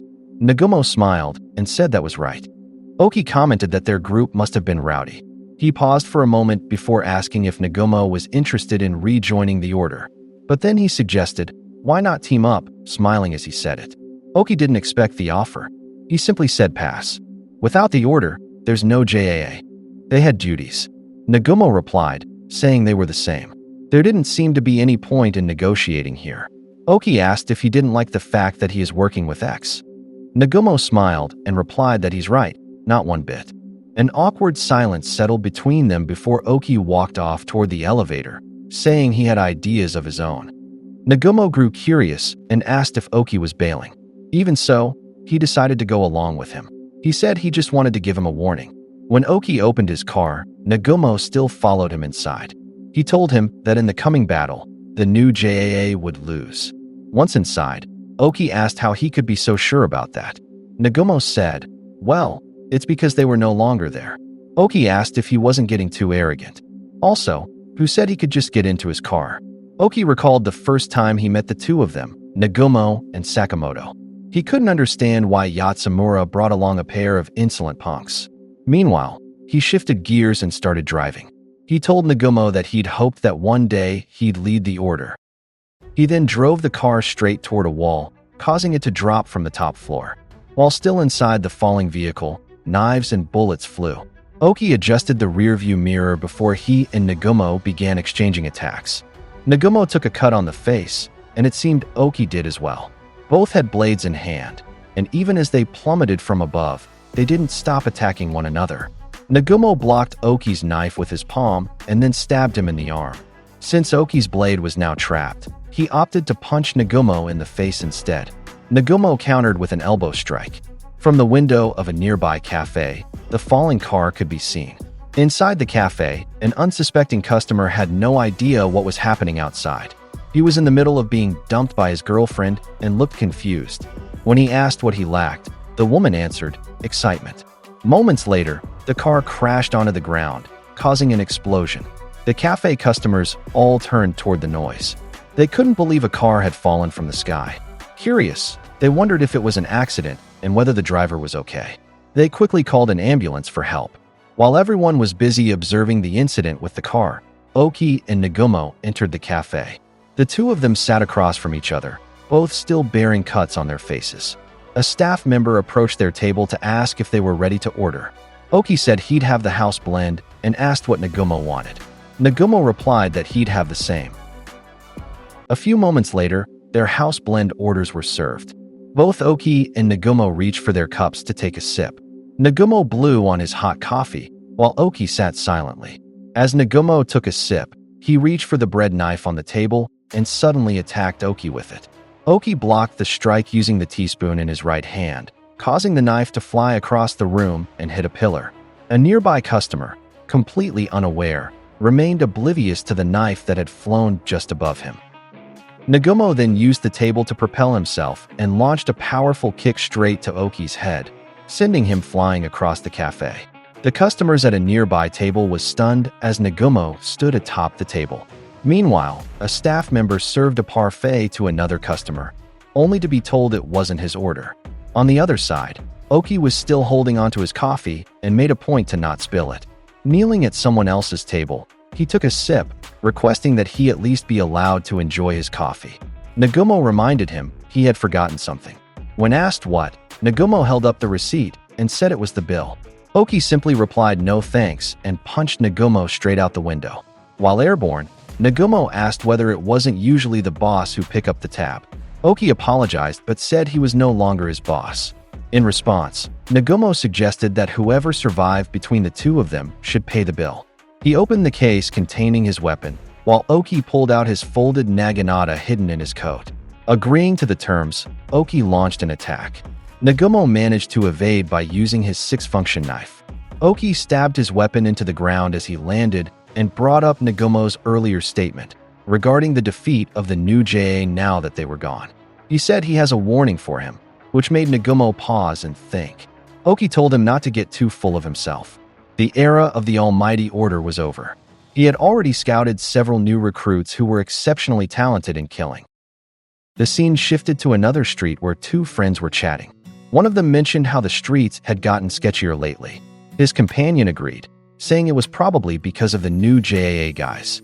When they spotted a police officer nearby, one of them approached him and confronted him, asking if it wasn't his job to keep crime under control.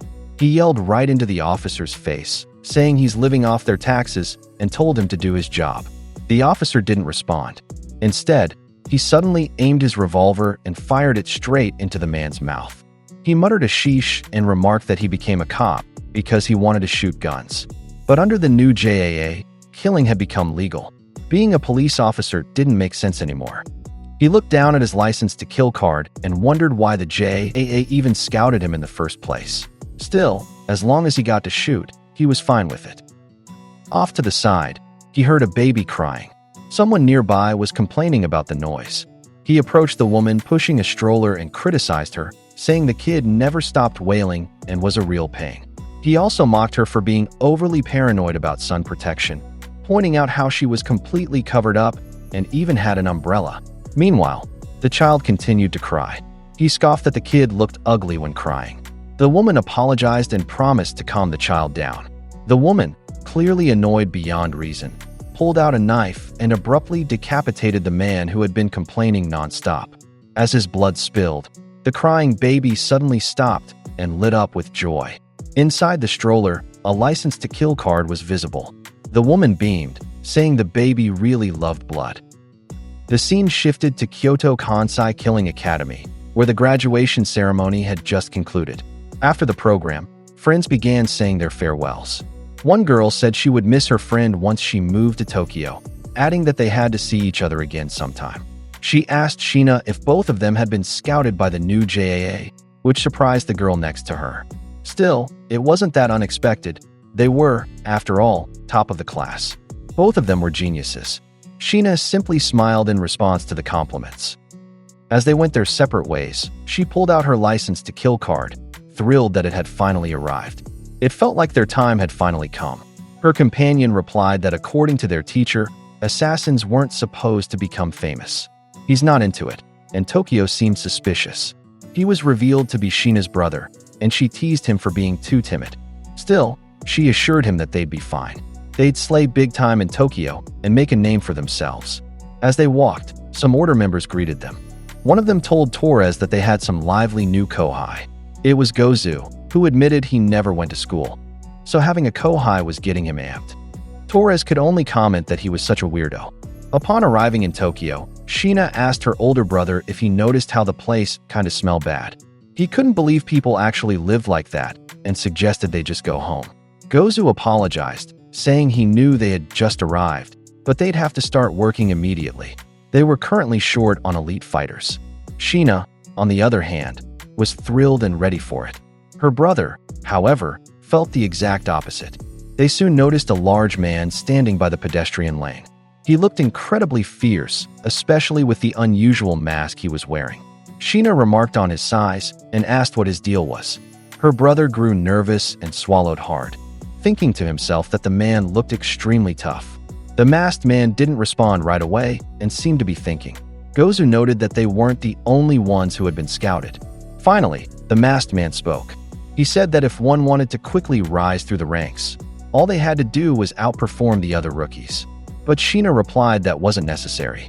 She claimed she knew an even faster way. She asked her brother if she was right, which made him sweat nervously as he tried to stop her. Regardless, she pulled out a massive Gatling gun and gleefully opened fire on the masked man without hesitation. People nearby were stunned as the gunfire raged on wildly. But once the smoke cleared, the man was still standing. They were shocked he had survived and wondered if they should call an ambulance. Sheena, equally stunned, remarked that there was something odd about the man. Maybe it was his body or his clothing. But her brother called her a lunatic. Meanwhile, the masked man, who had the word kill written on his forehead, asked what did he ever do to her. He complained that people always treated him like a bad guy. Because of that, he warned her to get ready to die, calling her a little turd. Instead of getting scared, Sheena simply smiled and remarked on how surprisingly high-pitched the man's voice was. However, Gozu immediately electrocuted them both to stop the fight. The two were clearly disoriented from the shock. Sheena's brother ran over to snap her back to her senses. Gozu insisted they save their squabbling for later.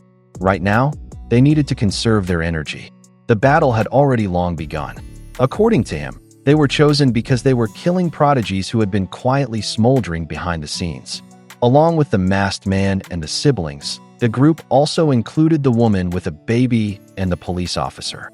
He said now was the time for them to show what they were truly capable of.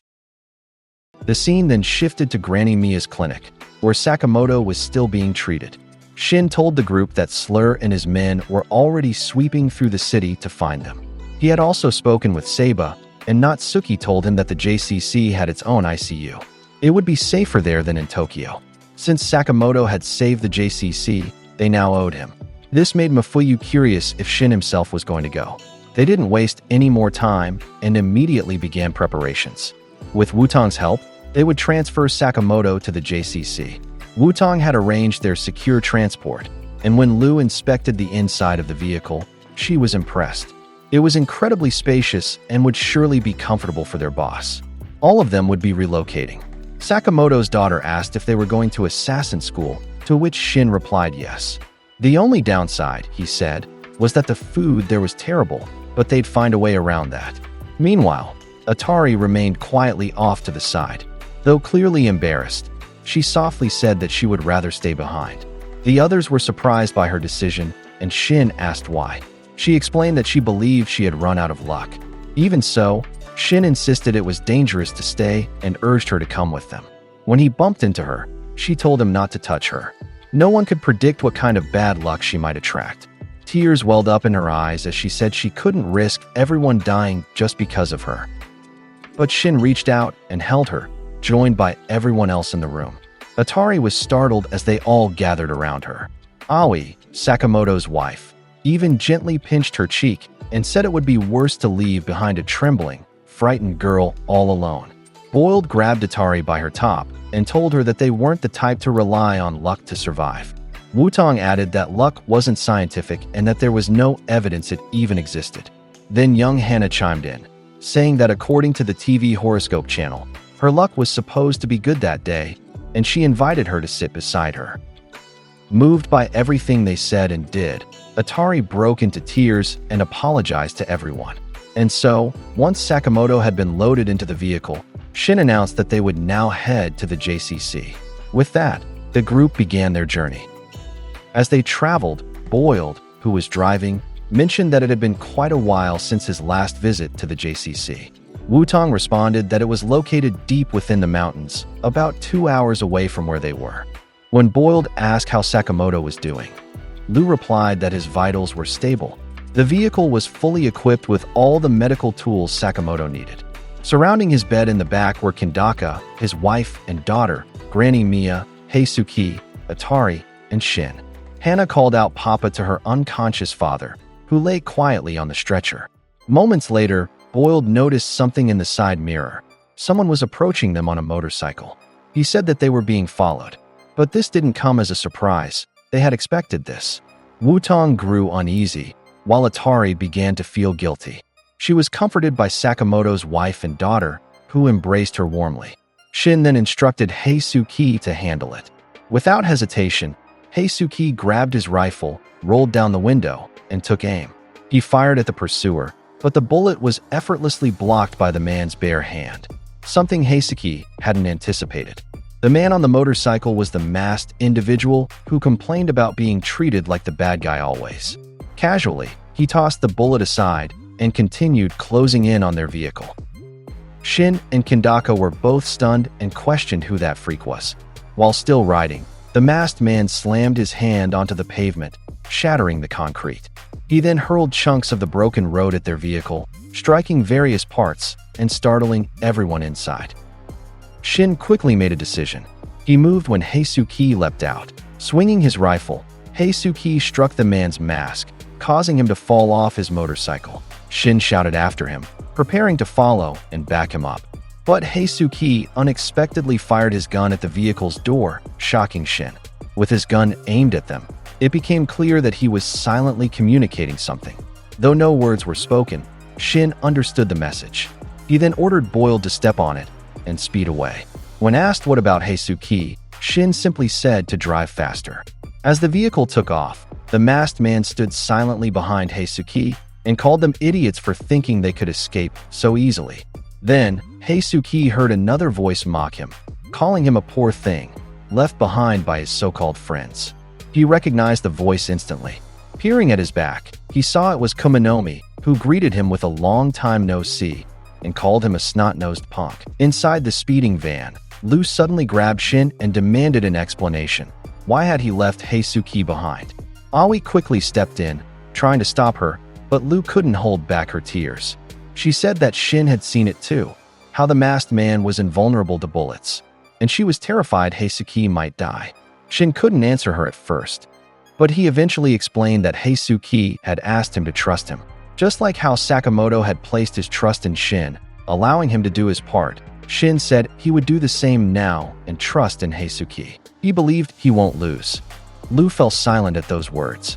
Shin then recalled a memory of Heisuke, back when he'd once asked if he was okay and told him to take a break. But Heisuke had refused, saying it wasn't time to rest. He wasn't tough enough yet. He needed to become tough so everyone could count on him when it matters. That memory now echoed in Shin's mind. Because of it, he wanted Heisuke not to die there. Meanwhile, on the road, Heisuke now stood alone facing two enemies, Kumanomi and the masked man. Kumanomi greeted him casually, noting how it had been a while since their last meeting in Thailand. Heisuke was stunned to see her there. He recognized her as the magnet lady who had once killed Hyo. While he stood frozen, Kumanomi suddenly leapt past him, saying he was in the way. He turned around, surprised she'd slipped past so easily. As she left, she called the masked man Demon Head and said she would go after Sakamoto instead. He should handle the twerp. On it, the man replied. But Heisuke wasn't about to let her go. He quickly aimed his rifle and fired, declaring that she wasn't going anywhere. He would stop her right there. Kumanomi grew irritated, especially since he still couldn't bring himself to say the word kill, so she mocked him as a coward. She then activated her electromagnetic glove and launched a counterattack. A nearby driver suddenly noticed his steering wheel becoming unusually heavy. Unbeknownst to him, Kumanomi had already taken control of the car with her powers and lifted it into the air. She hurled the vehicle straight toward Heisuke's position. The impact struck him hard, leaving him wounded. Kumanomi taunted that if he really wanted to die, then she'd gladly kill him. But if he's gonna croak now, she felt sorry for the person who had sacrificed his life just to save him. What a waste, she added. From behind the wrecked car, Heisuke fired a bullet at the ground, which ricocheted off the bumper, then the tire, and back to the ground before heading toward Kumanomi. However, she quickly dodged it, and the bullet only grazed her large earring. Gripping his weapon, Heisuke firmly stated that Hyo's life hadn't been wasted. He stepped forward and said he had thought hard about it, how he could ever repay the sacrifice made for him. And from that, he came to a realization. He had to live life to the fullest. Otherwise, everything Hyo had done for him would be meaningless. Kumanomi was visibly annoyed and confused by his words. But Heisuke continued. Not just now, but from that day forward, he promised to enjoy life to the maximum with his friends. He wouldn't let Hyo's sacrifice be for nothing. Kumanomi asked if he even heard what she said, because to her, it sounded like a contradiction. He was about to die, and yet he talked about living life. That made him a moron, she said. At that moment, Heisuke gave a signal that alerted Heisuke, allowing him to dodge an attack from the masked man just in time. Instead of striking Heisuke, the man's powerful hand smashed into the ground, tearing it apart. Heisuke narrowly escaped the blow and thanked Heisuke for the timely assist. According to the masked man, all of them were starting to bore him. He couldn't believe they called themselves pros. Why couldn't they talk less and act more? He asked. Heisuke braced his hand against the ground to steady himself and fired a shot, landing it right on the masked man's chest. But the man didn't even attempt to dodge, it simply hit him. Kumanomi called out for him to evade, but he replied that there was no way. The beauty of pro wrestling, he explained, was taking hits. One must accept every attack from the enemy and then bring them to submission. He then launched into a frog splash and dared them to see if Heisuke could take his hit. Heisuke scrambled away in time to dodge. As he got back on his feet, the masked man asked why he had dodged. Heisuke, confused and unsure, apologized. He no longer knew what to do. He explained that he had fought enemies who could see his bullets and dodge them, but never had he encountered someone who was simply bulletproof. Whether he shot the man's face or body, the opponent wouldn't dodge. He'd just take it all. And when it was the masked man's turn to strike back, a single punch sent Heisuke flying, making him cough up blood. He realized then that his condition was dire. Gripping his weapon tightly, he thought that if this kept up, he really would die. Kumanomi asked if he finally understood the situation. He couldn't defeat them using that antique piece of junk, she said. While airborne and activating her robotic arm, she declared it was time to finish him off. With ease, she severed traffic signs on the side of the road and weaponized all of them. She hurled them at Heisuke, who narrowly dodged by diving to the ground. The signs instead crashed into a truck behind him. As he lay face down on the pavement with a masked man charging straight toward him, Heisuke wondered what he was even doing. Shin had trusted him to handle this. He couldn't let them win. He recalled Hyo and thought that he can't die there. He also thought of Sakamoto, still unconscious, and that drove him to rise once more, rifle in hand. He had to protect his friends. The masked man continued his charge without hesitation. As Heisuke fired at him, the bullets slipped to the wet ground. A sudden explosion tore through the truck that was on the side. The masked man screamed that it was hot, clearly burned by the blast. Kumanomi was stunned that Heisuke had ignited the gasoline. Heisuke declared that no matter what, they were going down. He apologized, but said he couldn't afford to go easy on them. When Heisuke readied his rifle once more, he declared that he would do everything he could to bring them down. In response, Kumanomi told him to get a clue and look at what was happening, calling him a worm. The roaring sound of flames could be heard as they engulfed the masked man, but moments later, the blaze subsided, and he was still standing, seemingly unscathed. He remarked that no one had ever managed to set him on fire. Heisuke was stunned that the flames had no effect at all. It made him wonder what exactly this man was made of to be that durable.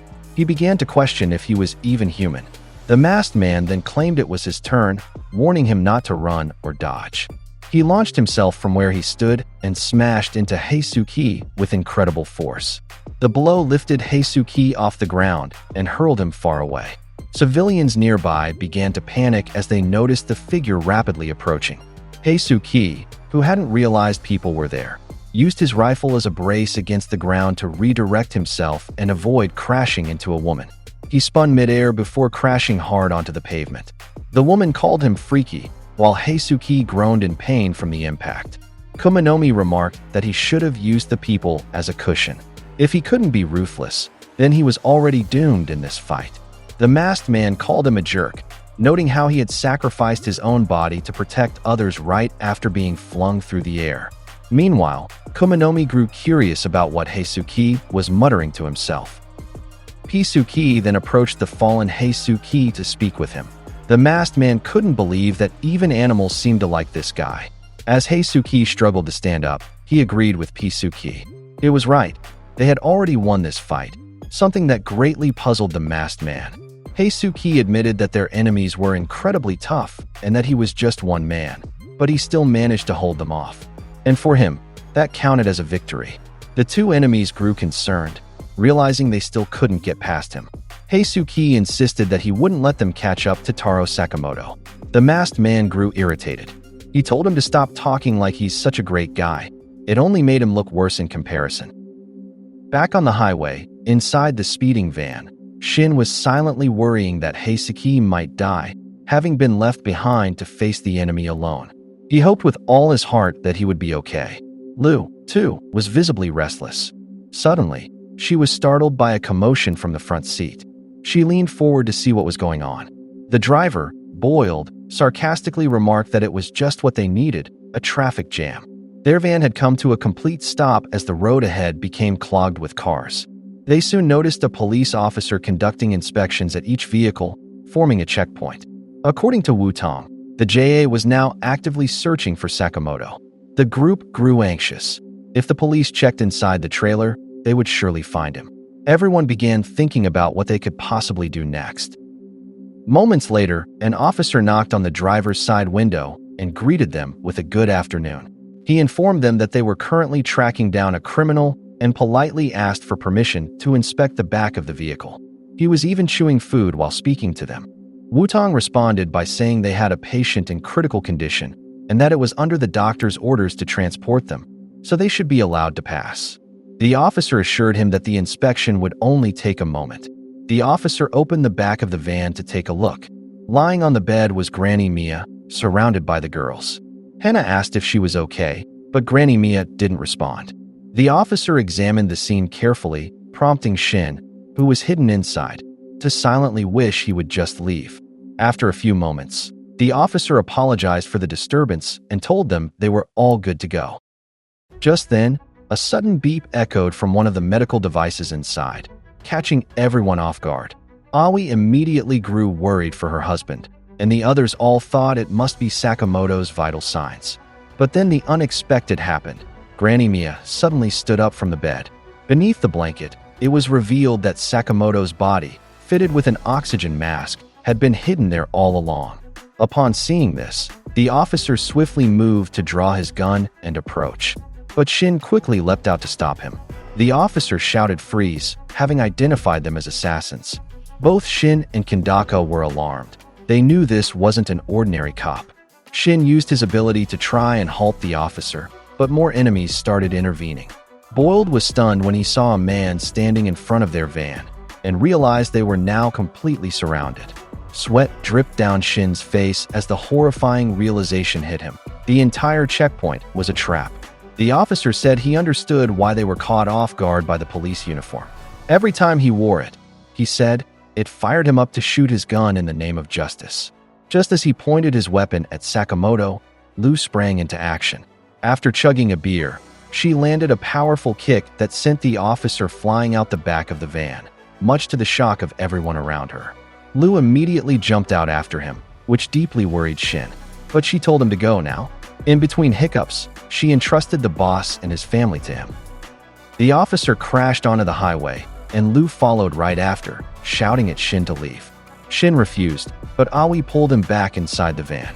The officer then extended his baton, preparing to strike Lu with it. Fortunately, she managed to dodge his blow. The officer remarked that she reeked of alcohol and hoped she wasn't underage.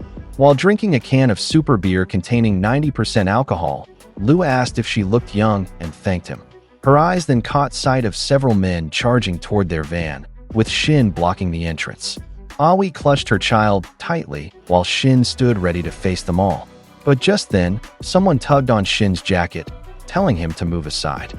It was Granny Mia, who, without breaking a sweat, slashed the throats of all the men lined up at the back of the vehicle. She leapt out of the van and swiftly took down most of them. Shin was utterly shocked by what he had just witnessed. The old woman declared that punks shouldn't stand in the way when a woman is willing to lay down her life. She told them to shut up and just do their jobs. Kandaka protested, insisting that Sakamoto needed her. But she answered that she had already done everything she could for Taro. The rest is up to him. Her role was over. Still, they couldn't believe she intended to fight. Boiled added that they couldn't just leave young Lu and an old woman behind. Wu-Tang suddenly punched him in the face, calling them losers and telling them to stop wasting time. What no one expected was Wu-Tang breaking into tears. Wu-Tang firmly insisted that the young mistress had already chosen her path. They needed to go, or he would kill them himself. Shin and the others were stunned by Wu-Tang's reaction. But given the circumstances, they had no choice but to force themselves to leave the two behind in order to save Sakamoto. They slammed the van doors shut and sped off, with more enemies chasing after them. The officer grew frustrated that their target had gotten away, and now Lu and Granny Mia were blocking his path. As Lu continued chugging her beer, She asked Granny Mia if she could really fight. Lighting a cigarette, Granny Mia replied that she usually just patched people up. A man armed with a knife lunged at her, but Granny Mia effortlessly grabbed his arm and squeezed. The grip was so strong that the man dropped his weapon, which she promptly caught and used to stab him in the chest, leaving him defenseless. She remarked that breaking people was often easier. The officer scoffed and called her an old bag, threatening that he might have to revoke her license. Granny Mia simply responded, "Too bad," revealing that her assassin's license had expired a decade ago. Rolling up her sleeves, she added that she might have forgotten how to operate the brakes. Suddenly, the officer was caught off guard as pain shot through his arm. Granny Mia had struck him with 2 large needles, immobilizing him. She then leapt up and explained she had hit his pressure points. Next, she jabbed another needle into his neck and used it to slash the back of it, drawing blood and knocking him to the ground. Lou watched in awe as Granny Mia landed back on the ground. She complimented her, only to be asked sarcastically if she planned to just keep drinking there. But Granny Mia suddenly tensed. To her surprise, the officer was still standing, laughing, no less. Blood gushed from his neck as he clutched it tightly. Realizing what he had done, Granny Mia noted that he had consciously relaxed his neck muscles to minimize the damage. She admitted she was somewhat relieved. Perhaps the Japanese police weren't entirely hopeless after all. The officer turned to Granny Mia and admitted how hard it was to be a cop, something that puzzled Lou. He explained that officers were given the ability to kill, but were also expected to restrain themselves. And if they did take a life, they needed to ensure it could be justified. It was exhausting, he said. All he really wanted was to follow his instincts. But now, he could kill as much as he wanted. No more annoying rules to hold him back. It felt, he added, like it was his birthday. He then pulled out a long weapon, which Granny Mia immediately recognized as a Sakamoto, a traditional non-lethal police tool designed to restrain criminals. He lunged at her, but she quickly dodged, causing the weapon to crash into the wall instead. Using her right hand for leverage, Granny Mia flipped off the ground and commented on how excited he seemed about a birthday. Must be fun to feel young again. She counterattacked with a sharp needle hidden in her left hand. The officer hadn't anticipated that, and his eyes widened in alarm. The needle drove into his cheek, piercing through, but he retaliated by clamping his mouth shut, biting down, and snapping it off, shocking Granny Mia. The officer launched another attack with his Sakamoto, but just in time, Lou rushed in and shoved Granny Mia out of harm's way. Granny Mia asked if she was okay, to which Lou replied that it was probably just all the beer she drank on an empty stomach. Granny Mia called her a silly child. A moment later, the officer successfully ensnared Lou with the Sakamoto, pinning her down as Granny Mia collapsed beside her. Lou began to panic, knowing the situation was turning dangerous. But Granny Mia quickly ordered her to spit out the alcohol she'd just drunk. She then tossed her lighter in their direction. Understanding the plan, Lou gathered the remaining alcohol in her mouth and exhaled it in a powerful burst toward the flame, igniting a fiery explosion that struck the officer's face and body directly. The flames engulfed him as he flailed and tried to extinguish them. Lou, meanwhile, dropped to her knees, groaning from the discomfort.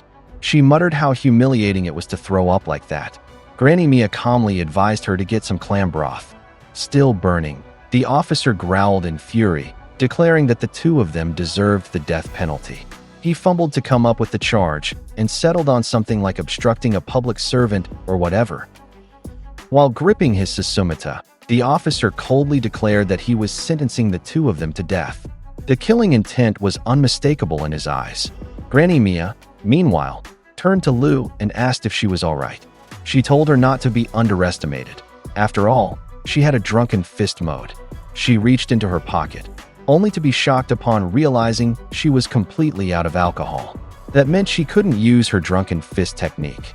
She panicked. How was she supposed to fight like that? Wasting no time, the officer lunged from behind, catching Lou off guard. Thankfully, she noticed just in time and dodged.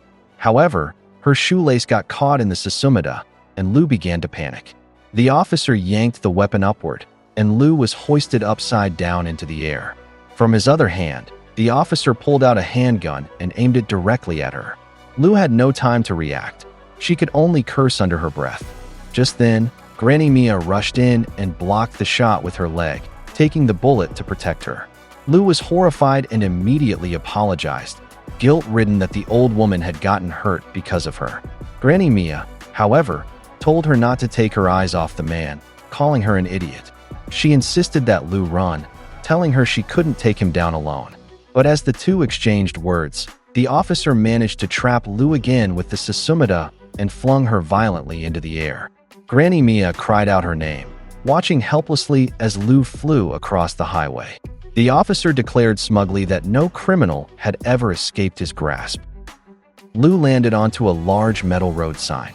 As she caught her breath, she wondered what she could possibly do in this situation. If she only had some alcohol, she was sure she could take him down with her drunken fist. She debated whether she should run to the nearest service area to get some, but it was way too far. Still up on the sign, pondering her options, she suddenly noticed a car speeding by underneath. Inside the passing car, the passengers were chatting. The driver commented curiously about his companion drinking even though it was still bright out. The woman admitted openly that she was an alcoholic. As she popped open a can of beer, she joked that deep down, she was basically an old man. But just as the car continued moving forward, Lu suddenly snatched the beer can right out of her hand. She beamed and said she'd be taking that, thanking the woman casually. When she got a proper look at what she just stole, though, Lu grimaced in disappointment. The drink was weak. There was no way she'd get drunk on that. She scoffed at the woman's claim of being an alcoholic. Suddenly, a strong force struck the can in her hand, causing Lu to flinch. The beer can was punctured, and its contents splashed everywhere. Behind her, the police officer reappeared and declared that whatever she was planning, it wasn't going to happen, not on his watch. He swore he wouldn't let her drink that, even over his dead body. Fear crept across Lu's face. She had no idea how she could get out of this now. But then, she felt something press into her back, a sharp jab from a thumb. It was Granny Mia, who had struck a pressure point on her. Lu cried out, just barely avoiding the officer's Sakamoto swipe. Annoyed once again by the old woman's interference, the officer cursed and called her an old hag. Lu, however, said she was glad that she was okay. Granny Mia reminded her to drink whatever was left of the can. So Lu did her best to down the remaining drops. Most of it had already spilled out, but a few tiny drops remained. As the last traces of alcohol touched her lips, Granny Mia explained that the pressure point she struck was meant to rapidly increase the body's alcohol absorption. Lu instantly felt the effect. Her energy changed. Without effort, she stomped on the officer's Sakamoto, forcing it to slide uselessly to the ground. Her aura had shifted completely. With a confident smirk, she called him a bastard and said he had guts for challenging her. Then she grabbed his weapon and snapped it in two using only her knee. She took one end of the broken staff and drove it straight into the officer's knee. He couldn't dodge in time. The strike landed cleanly and drew blood. The officer was caught completely off guard. The attack had come out of nowhere. Lu followed up with a solid punch straight to the officer's face. In her thoughts, she couldn't help but notice how her strength and speed felt entirely different from before. But she wasn't done yet. She shoved the officer hard in the chest, sending him flying into the path of an oncoming car on the highway. He slammed against the windshield and was flung into the air, spinning out of control. Lu immediately leapt into position, preparing to chase after him. She shouted that she didn't care whether it was Slur or anyone else. She slammed him into the ground and delivered a vicious kick to his neck. The blow hit hard, echoing across the pavement. Now fully intoxicated, Lu declared that she would kill anyone who dared lay a hand on her family. Watching from nearby, Granny Mia couldn't help but comment in awe. So that was the drunken triad mode she had only heard about. She then picked up the officer's gun from the ground and pointed it at him. Meanwhile, the officer groaned and slowly began to push himself up. Lu told him plainly that all she ever wanted was a peaceful life. But if he was going to stand in the way of that, he wouldn't get any mercy from her. Still hiccuping, she gave him one last chance, swear to back off, and she wouldn't kill him. That was her promise. The officer, however, looked puzzled. He admitted he didn't understand. Why would someone fight that hard just for the sake of peace? Lu didn't let him finish. She shoved the gun closer to his head and ordered him to just answer with yes or no. No more words. As the officer glanced down near her feet, he began to speak. In movies and manga, Villains always chased after eternal life. But for him, he saw no meaning in that. A life without pain or fear of death was a life without flavor, he said. Then, reaching toward his vest, he used his police badge to reflect the light directly into Lu's eyes. Momentarily blinded, Lu flinched, and in that split second, the officer managed to stand and wrestle the gun from her. He fired, but Lu dodged just in time. Still, she was startled when she noticed something behind her, the sound of chains rattling. It was the officer's handcuffs. In one swift motion, he managed to cuff her wrist. And just like that, he said, the tables had turned. He admitted the thrill of it all. There was nothing quite like it. Now completely immobilized and staring down the barrel of a gun, Lu could only curse. There was no escape. Back with Kuminomi, she calmly remarked that finally, the brat was dead, referring to Heisuke, who now lay motionless and bloody on the ground, having exhausted all his strength trying to hold them off. When Heisuke stopped moving entirely, Kuminomi smiled and remarked that finally, that little turd was dead. With that, she and her masked companion began to walk away, stating it was time to go after Sakamoto. Kuminomi then ordered him to find a car. But as they were leaving, Heisuke's head suddenly twitched. He managed to rise again. The masked man turned around just in time to see him opening fire in their direction. However, the masked man effortlessly blocked all the bullets using only the palm of his hand. Despite his critical injuries, Heisuke forced himself to stand and declared that they weren't going anywhere. Kuminomi, visibly irritated, asked what that was all about. The masked man explained that Heisuke had blasted off his skin. He revealed that he had armor implants beneath his epidermis, a standard modification in the pro wrestling world. Kuminomi grew even more annoyed, frustrated that Heisuke was still refusing to give up. She said this guy was a massive headache. But as she prepared to counterattack, she began to wonder what Heisuke was aiming at. That's when she noticed it. Heisuke had targeted a square billboard perched high above them on a nearby building. The metal supports snapped, and the entire structure came crashing down toward Kuminomi and the masked man. They leapt out of the way just in time to avoid being crushed. Nearby, a man driving down the road noticed the commotion and commented that it looked like there was an accident ahead. He was startled when the masked man suddenly appeared in front of his car. Heisuke narrowly dodged as the masked man hurled the car toward him with full force. He flipped backward to target him. He then noticed something from the ground and scooped it up. Then, he loaded it into his rifle. Watching him carefully, Kuminomi said that whatever he was planning, it would be pointless. She then activated her robotic arm and used it to launch the car behind Heisuke in an attempt to hit him from behind. The magnetic force was so powerful that even the masked man was struck by flying metal debris. Heisuke took a step toward the masked man's back, which caught him off guard. The masked man questioned why he had moved behind him, and as Heisuke raised his rifle, he reminded him that the weapon wouldn't work on him. But this time, something unexpected happened. The masked man was blown back, bullets having pierced through multiple parts of his body. Kuminomi was stunned by what she saw. Bleeding heavily, the masked man couldn't accept what just happened. He insisted it was impossible. That kind of damage shouldn't be possible against his body. He demanded to know what kind of bullets Heisuke had used. Heisuke calmly answered that they were just ordinary bullets, but he had mixed in small steel scraps. Looking down at the ground, the masked man saw what he meant. Scattered screws and metal fragments littered the area. He cursed under his breath as he realized that Heisuke had used Kuminomi's magnet to turbocharge his shooting power. The positioning had been perfect to make it work. Heisuke admitted that he had been waiting for Kuminomi to use her magnet in alignment with the wrestler. Kuminomi didn't expect this and simply called him a little maggot before angrily kicking him out of frustration.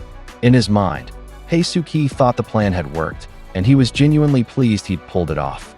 However, he also accepted that this might be the end for him. Just then, Heisuke approached, carrying his weapon. Heisuke apologized, explaining that he couldn't even lift his arm anymore. Even from that distance, he doubted he'd be able to shoot her. But Heisuke continued to bring the rifle closer. Looking through the scope of the rifle, his eyes widened when noticed something on the highway. It was Lu being held at gunpoint by a police officer while handcuffed. With no apparent way out, Heisuke grew deeply concerned for Lu's safety. The sight reignited his will to act, and he adjusted his aim to help her. Taking position, he pointed his rifle toward Lu's direction, and in the process, his shot grazed Kumanomi's ear as the latter was partially in the way. It was an incredible shot. Heisuke had successfully hit the police officer confronting Lu. The officer hadn't anticipated the shot and was completely stunned when his hand exploded, causing him to scream in pain. The impact shattered the cuffs, allowing Lu to escape. He asked what had just happened. As Lu scanned the surroundings, she wondered who had saved her. Heisuke, overwhelmed with emotion, nearly teared up. Hearing what he had to say, Heisuke felt deeply satisfied. Blood trickled from Kumanomi's ear as she asked curiously what he was so happy about. Suddenly, Heisuke was struck by a traffic sign that pierced his body. In response, Kumanomi called him a loser and claimed that it had been his last chance to kill her. Unable to move, Heisuke was ready to accept the inevitable counterattack, but someone unexpected arrived to intervene. Kamehite stepped in and blocked Kumanomi's strike. He greeted Heisuke and remarked how impressive he had been. Heisuke was shocked to see him. Kamehite mentioned that the shot covered a distance of 8.2 kilometers, which meant Heisuke had just broken his world record. Heisuke still couldn't fully grasp the fact that Kamehite had shown up. However, Kamehite immediately noticed he was covered in blood and became concerned that he might already be on the brink of death. He couldn't believe that even in such a condition, Heisuke had managed to hit a target from that distance. Heisuke admitted it, but told him not to worry about it anymore. He simply thanked him for coming to help. Kamehite, however, couldn't accept his "never mind that" response. To him, it sounded like Heisuke was brushing off the fact that he had just broken his world record. But Heisuke denied that was what he meant. He didn't even know the actual distance in the first place. That triggered Kamehite even more, since it meant Heisuke had pulled it off unconsciously. He commented bitterly that maybe their friendship was a joke, then called him a bastard as he shoved the tip of his rifle into him, leaving Heisuke confused.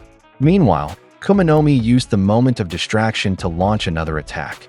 Using her magnetic glove, she tore up the railway track from across the area. Cracks formed as her ability took effect, and the entire rail line rose into the air. Just then, a train was approaching, and she redirected its path, launching the entire train in the direction of Heisuke and Kamehite.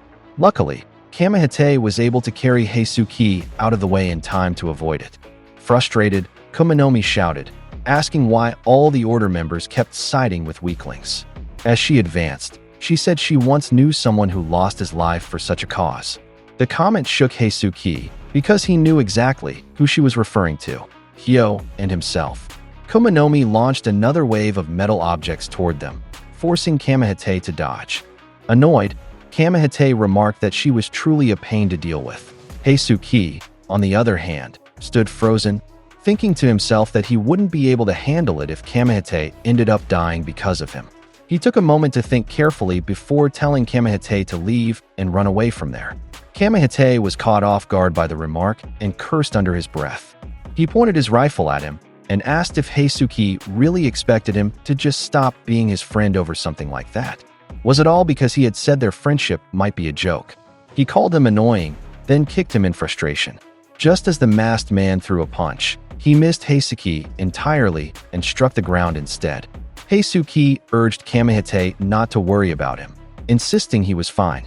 Upon hearing that, the masked man voiced his disgust toward those called heroes, saying they make him sick because they sacrifice themselves. As he prepared to punch again, Kamehite shot him from below, causing the masked man to collapse, coughing up blood from the impact. While that happened, Kumanomi charged in from behind. Though Kamehite had his back turned, he sensed the movement and managed to block the attack using his rifle. Kumanomi grabbed the rifle and pulled, but Kamehite countered by landing a strike on Kumanomi's neck, something that clearly caught her off guard. Kumanomi remarked that apparently he wasn't just a sniper, but Kamehite asserted that true friends should be able to trust each other. He then pulled back and swung the sniper rifle hard, slamming it down onto Kumanomi's head and knocking her to the ground. Seeing that, Heisuke thought to himself that Kamehite was strong even without relying on his rifle. There was no doubt, he truly was impressive. But then Heisuke suddenly winced in pain, Kamehite became alarmed upon seeing him fall to his knees, realizing just how critical his condition had become. Meanwhile, Kumanomi was far from finished. Using her electromagnetic glove, she weaponized a screw and warned them not to underestimate her. She launched the screw toward the fallen Heisuki, but Kamehite managed to block it just in time. It struck the tip of his rifle instead, shattering it from the force. Kamehite was worried, as Heisuki had already lost consciousness. Kumanomi declared that this was what happened when one failed to choose their allies wisely. Of course, he should sever ties with anyone who dragged him down. He dismissed her views and couldn't believe where she's at. But Kamehite admitted that he used to feel the same way. Kumanomi was puzzled by that statement. Kamehite went on to say he really believed he was stronger alone. Every person on Earth is deadweight, but friendship couldn't be measured that way. Anyone who worried about something as trivial as that would never understand the greatness of Heisuki. Veins bulged from Kumanomi's head in fury as she insisted that Kamehite was the one who didn't understand. She claimed that the two of them were now just unarmed snipers. Could Kamehite not see the situation they were in? This prompted Kamehite to ask what exactly she meant. He responded that he knew everything about this, inside and out. For instance, he noted that today was a Monday, and the time was exactly 10:03 and 7 seconds a.m.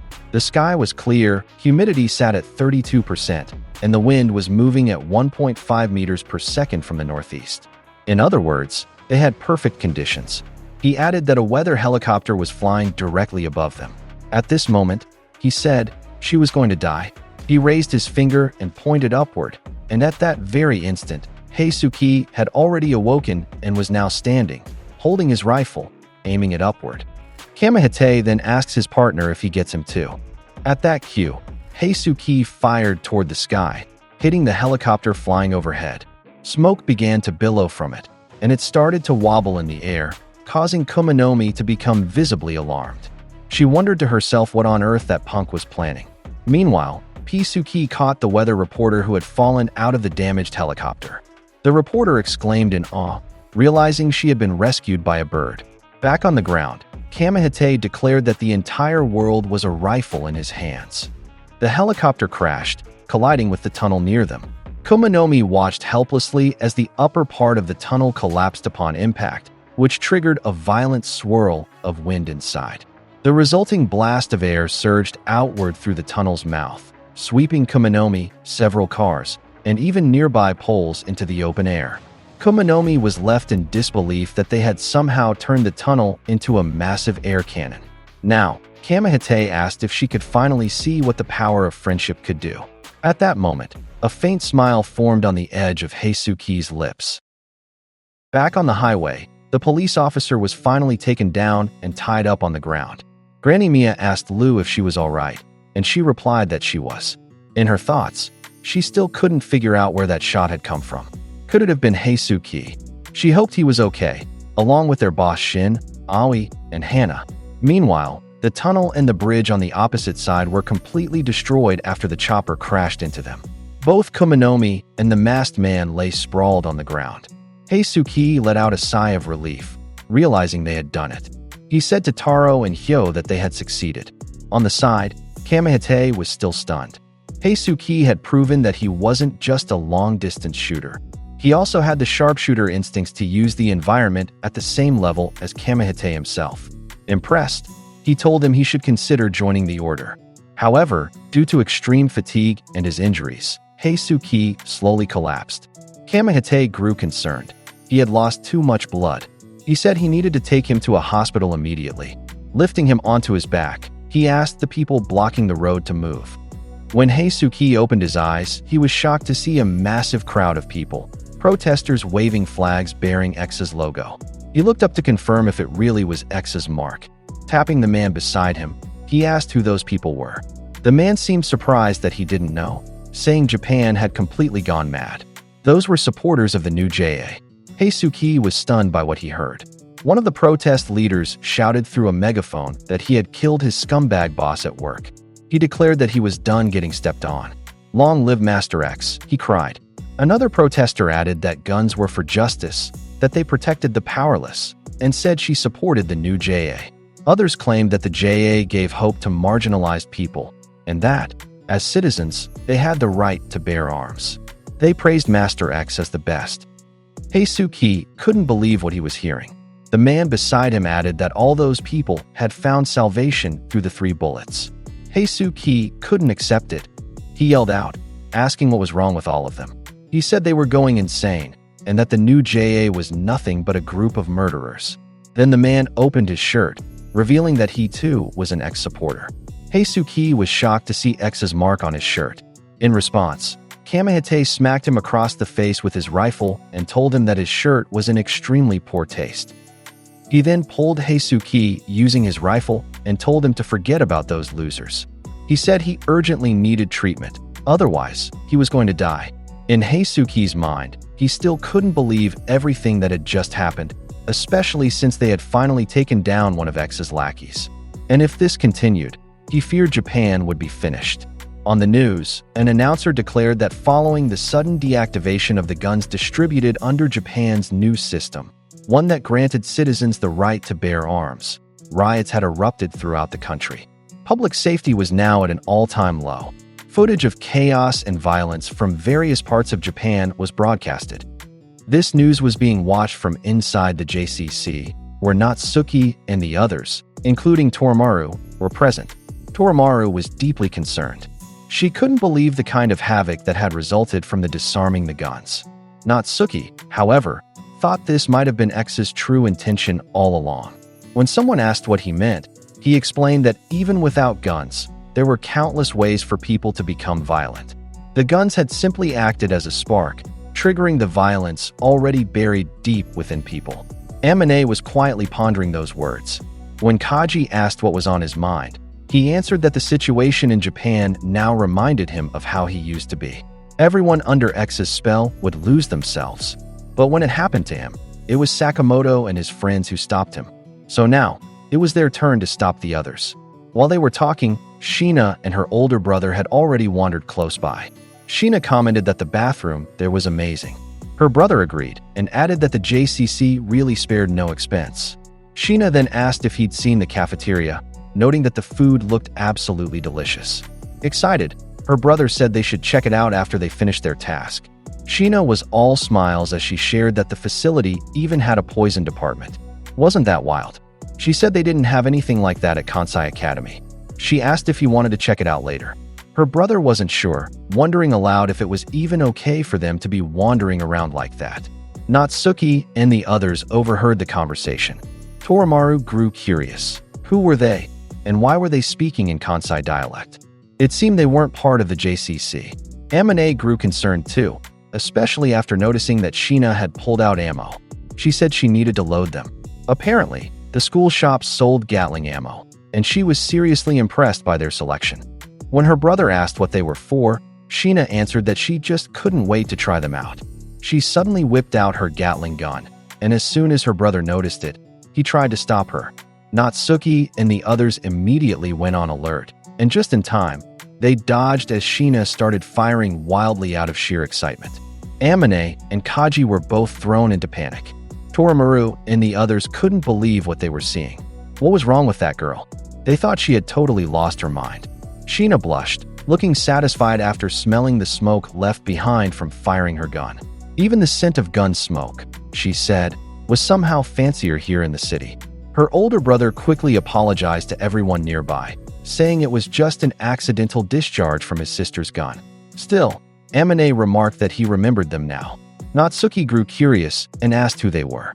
Amane explained that they had been featured in the JCC newsletter before, a pair of twins who had graduated from the assassin school at Kansai Killing Academy. They had earned the highest scores ever recorded in the Academy's graduation exams. They were known as the Sionji twins. That got Natsuki wondering why they were at the JCC now. He grew suspicious of their intentions. Sheena, on the other hand, lit up in excitement upon hearing that they were famous. That meant she'd probably gain even more followers. Her brother questioned when assassins even started using social media. Sheena then asked curiously who it was they were supposed to kill. Her brother pulled out a sheet of paper and began searching through the list. He explained that their targets were individuals with deep ties to the Sakamoto store. But before he could finish naming them, Sheena interrupted, saying who even cared about the specifics. Wouldn't it be more exciting if they ended up killing as many people as possible? Her brother grew irritated and snapped that she was always rushing things. Amine and the others were in complete disbelief that the Sionji twins from the Kansai Academy had actually shown up there. Torimaru asked what brought them to the JCC. "Let's see," said Sheena's older brother. Sheena then introduced herself to them as a member of the new JAA, and that their very first mission was to kill them. That left the group completely stunned. Natsuki, however, had already expected it. His suspicions had been correct all along. Even so, Sheena's brother tried to calm her down. He said they needed to explain things first. They knew that the group had hacked into and shut down the distributed weapons, and that entire operation had cost a fortune, which made their boss extremely angry. "I see," Natsuki responded. So they had come there to target him. The man hadn't expected Natsuki to be too hasty. But there was still one way to survive, he claimed. All they had to do was reveal Sakamoto's current location.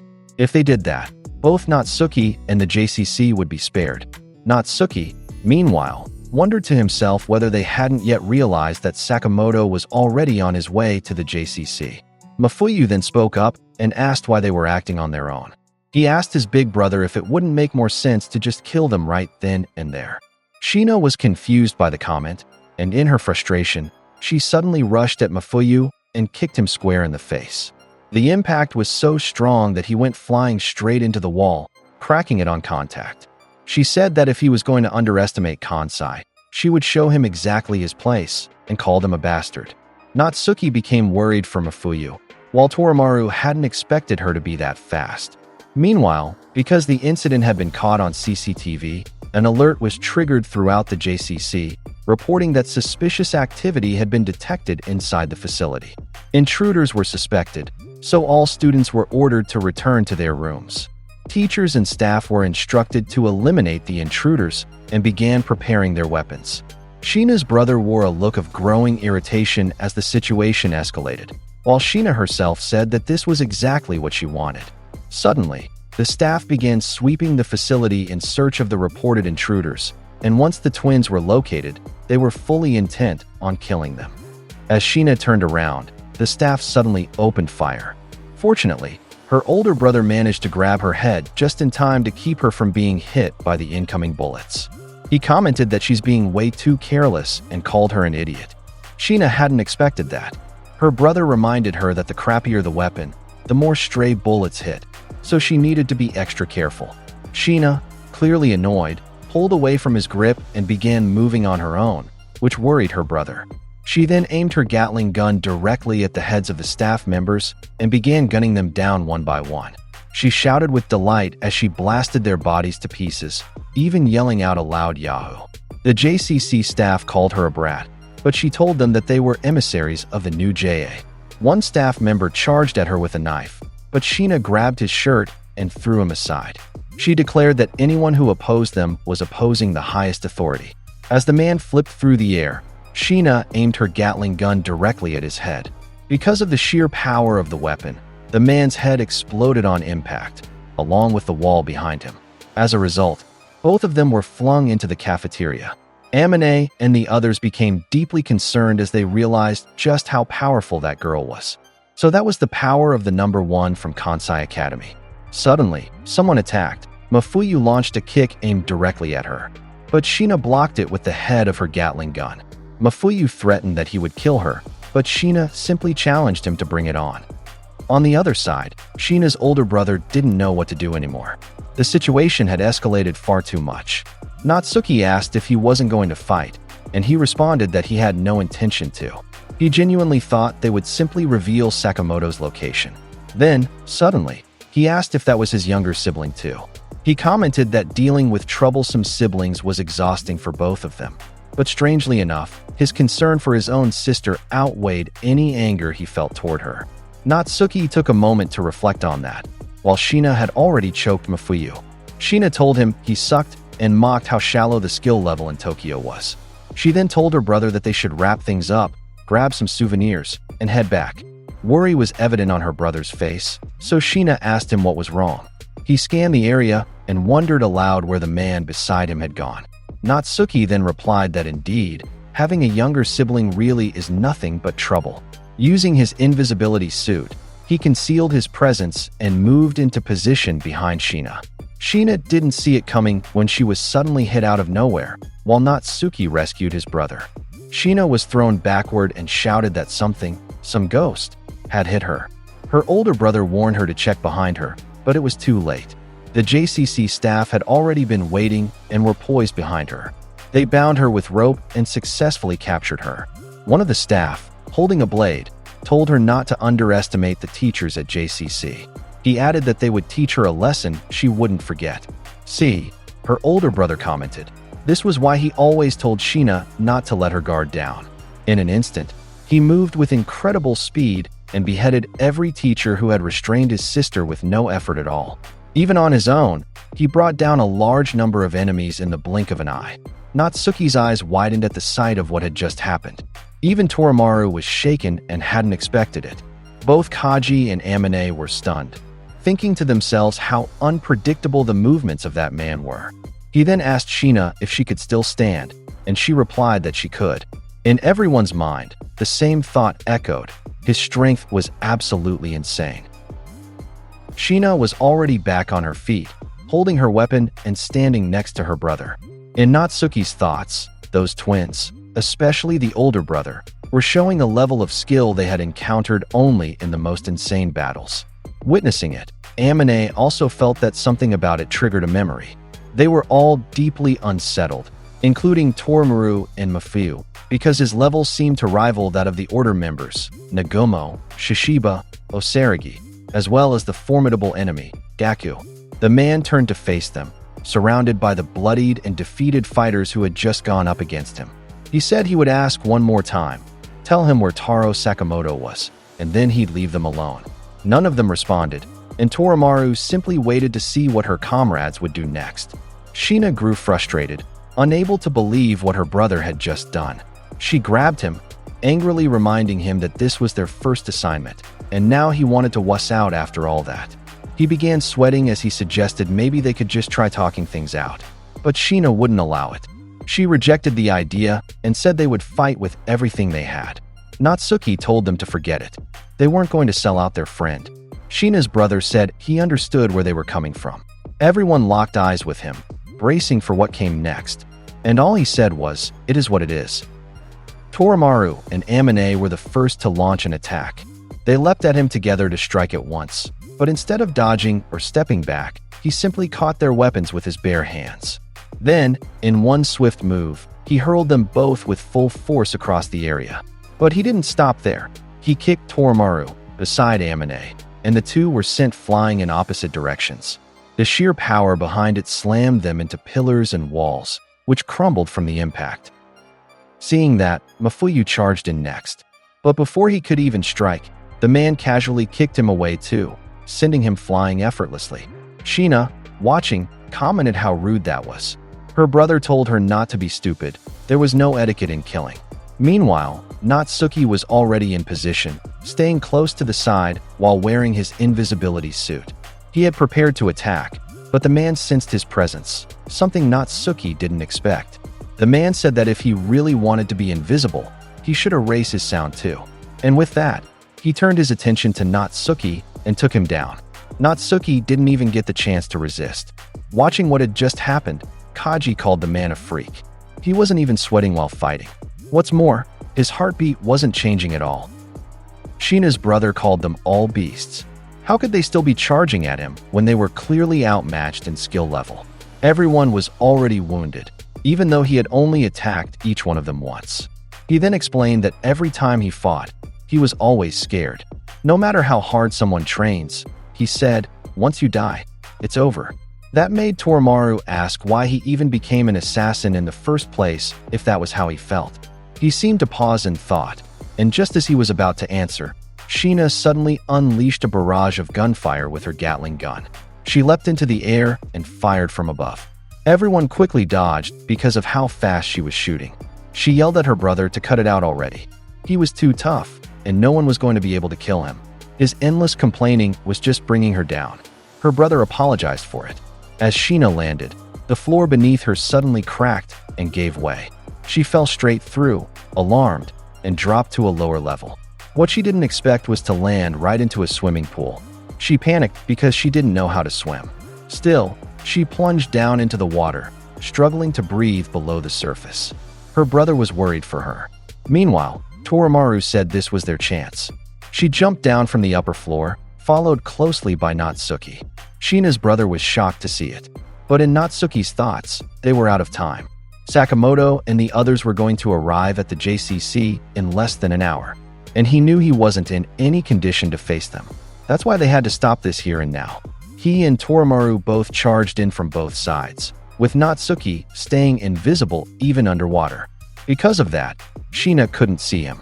She tried to find him, but she couldn't even hear anything down there. She grew frustrated because it was so difficult to fight like this.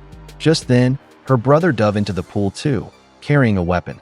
He stayed calm and observed the scene. It didn't take long for him to locate Natsuki's invisible form. Though he couldn't see him, he noticed the bubbles coming up. So he wound up from behind and delivered a heavy blow straight to Natsuki's back. As a result, Natsuki and Torimaru were blasted out of the pool together. A massive splash of water burst out as the force of the strike dragged Sheena up from beneath the surface as well. He asked her plainly if she wasn't able to locate her opponent just by watching the bubbles. Torimaru and the others were clearly shaken, frustrated that they hadn't been able to take advantage of that moment. As Sheena gasped for air, she explained that she couldn't open her eyes underwater. But his brother said she can if she'd try. Now that everyone was out of the pool, the siblings once again prepared for their mission. Natsuki, on the other hand, was clearly badly injured. Mafuyu quickly ran over to him and asked if he was all right. When he saw his brother's bloodied body, he grew worried. The wound looked serious, and Natsuki stayed silent as he thought to himself. His vision had started to blur, and he was already feeling dizzy. Still, he spoke to Mafuyu and Torimaru, telling them that the two of them should leave now and bring the others with them. He pressed the button on his suit, which left Mafuyu confused, and then removed the entire thing. On the other side, Sheena asked her brother to stop helping. He didn't know what to say. Sheena insisted that she could have handled that weakling all on her own. She hated when people interfered in her fights. In response, her brother told her to stop messing things up all the time. He didn't save her because he wanted to. Sheena was irritated and called him a jerk. Back to Natsuki's group, Mafuyu couldn't believe Natsuki was actually telling them to bail. He asked if he had lost his mind, but Natsuki insisted they couldn't win this fight. That's why they needed to leave now.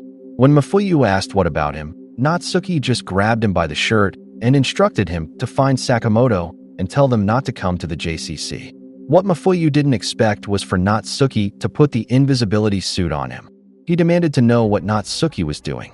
But then Natsuki also pulled Torimaru close and told her to stick with Mafuyu. He activated the invisibility suit, and soon the two of them started to disappear. The twins looked toward their direction, but in that moment, Natsuki gathered all the strength he had left and hurled the two with all his might, something they never saw coming. They went flying out of the glass window. People outside were stunned to see the glass suddenly shatter from out of nowhere. Now it was 1 versus 2.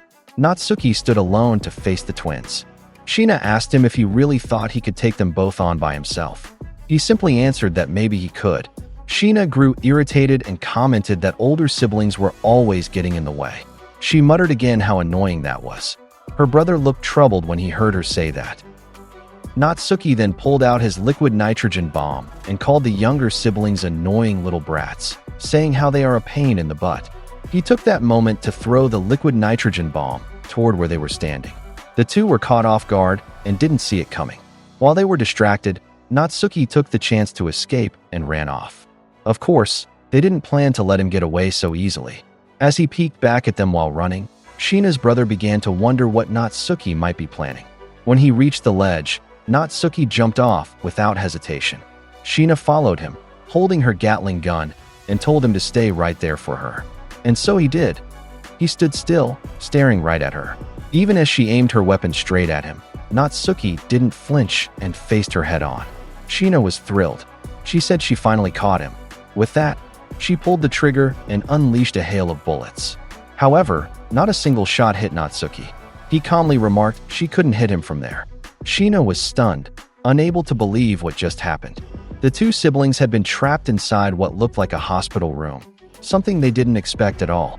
Natsuki, annoyed, thought that this transparent ICU unit was supposed to protect Sakamoto. He never thought he'd be the one to use it. As they stood inside the sealed transparent room, Sheena's brother was impressed with Natsuki's setup.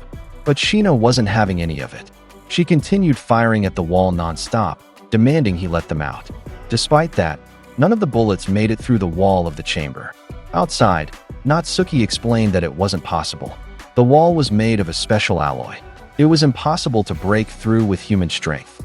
So, he told her to do him a favor and stay in there quietly for a moment. Then he pressed a button on the control panel, which caused the invisible room to emit a wave of electricity.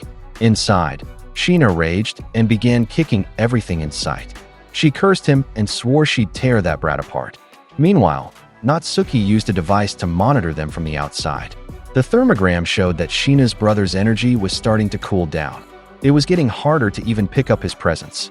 But what Natsuki saw next on the visual display made him pause. It zoomed in on the young man's face. Then his hand moved forward. He spoke to Seiba, saying that he had been wrong. Didn't he remember what he had said earlier? Natsuki wondered what he was referring to. And then he remembered. It was the statement about how the wall was impossible to break with human strength.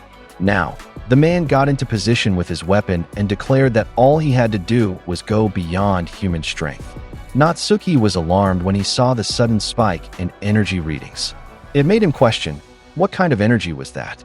It didn't take long before he finally broke through the wall of that invisible room. Bit by bit, he tore it apart, until he created a hole large enough to push through and charge straight at Natsuki. He grabbed him by the neck and began to choke him, catching Natsuki completely off guard. The young man then admitted there was only one thing that had been bothering him. He glanced at the room he had just broken through and asked, why was that ICU made transparent in the first place? Natsuki cursed in his mind as he remained in his grasp. With that, Sheena's brother realized something. That Sakamoto must be headed for the JCC. He wondered if he was right about that. At the same time, a van was racing down the road, carrying Sakamoto inside. He remained unconscious, his condition critical. An oxygen mask was still strapped to his face as he was being transported. Back at the JCC, Sheena's brother asked if he was right in thinking that Sakamoto was on his way there.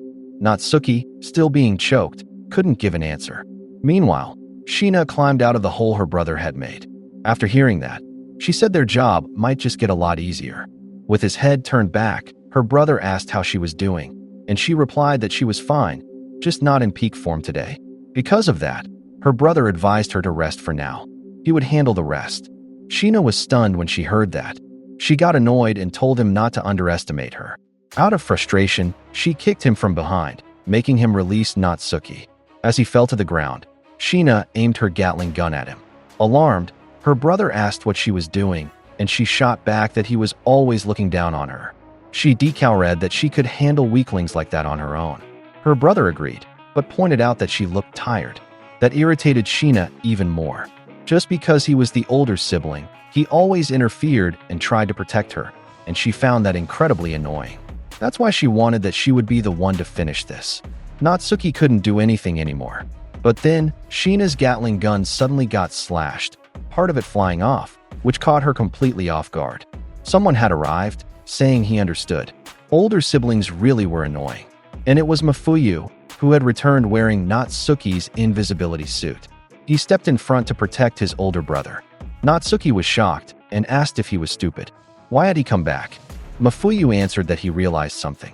Natsuki hadn't expected that, and Mafuyu explained. The strong people around him were always fighting to protect others. Natsuki was surprised by that statement. Mafuyu then kicked Sheena backward, sending her staggering. Still, Sheena scoffed, calling his words dumb. She couldn't accept the idea that strong people were always protecting others. Real strong fighters, she said, didn't care about anyone else. Really, Mafuyu questioned. Then believe what you want. He said he was just trying to catch up to everyone. He charged at her again while still invisible, telling her to get out of the way. Sheena couldn't dodge and got hit squarely. She was irritated with the invisibility suit. It was a problem if the one using it was someone who can move. She couldn't see his movements or predict his next attack. Because of that, she brought out her weapon again and transformed it into hammer mode, a massive warhammer. She slammed it onto the ground with immense force, full of rage, and challenged him to come at her.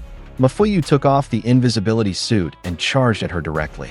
Sheena could finally see him, but her brother shouted that it was a trap, and it was. Mafuyu struck her with something, hard enough that she spat blood and collapsed.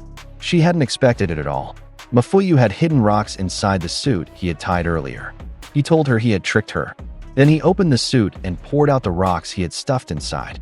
Even Natsuki was impressed. He couldn't believe his little brother had thought of something like that on his own. On the other side, Sheena's brother grew concerned for her. She was already lying face down on the floor. Meanwhile, Mafuyu spoke to Natsuki and told him that he asked Amine and the others to go find Sakamoto. For now, they needed to get out of there. Natsuki agreed, and in his mind, he thought to himself, Mafuyu had really grown up.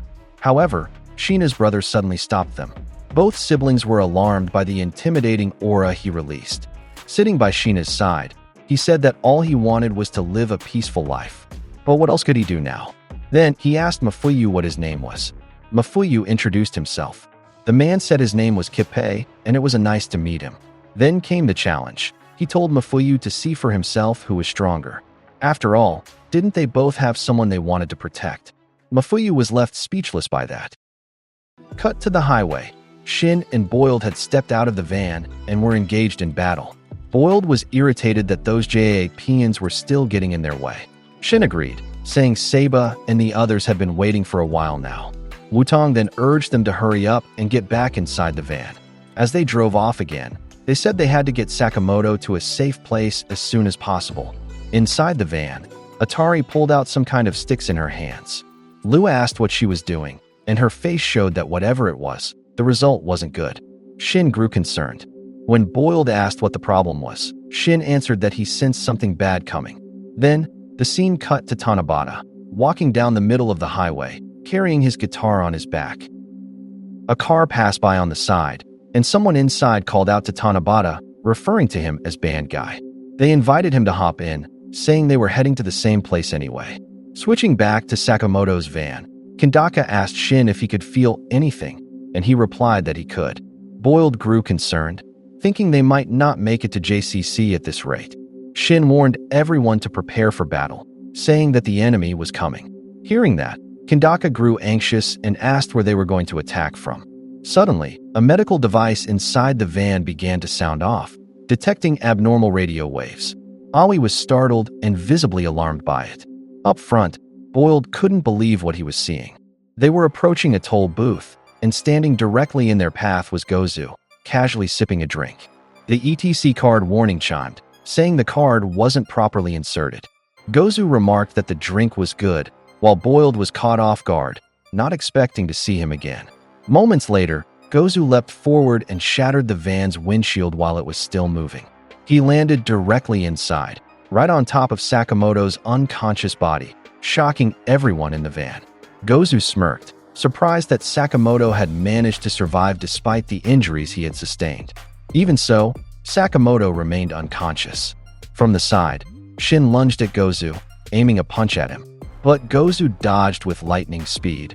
Leaping upward, he countered with a powerful kick to Shin's face, sending him flying out the van's back door, which had burst open from the impact. Aoi nearly fell out as well. Panicked, Aoi screamed Shin's name, clearly worried for him. But in an unexpected moment, someone caught Shin from behind. The person remarked that he almost fell and told him to be more careful next time.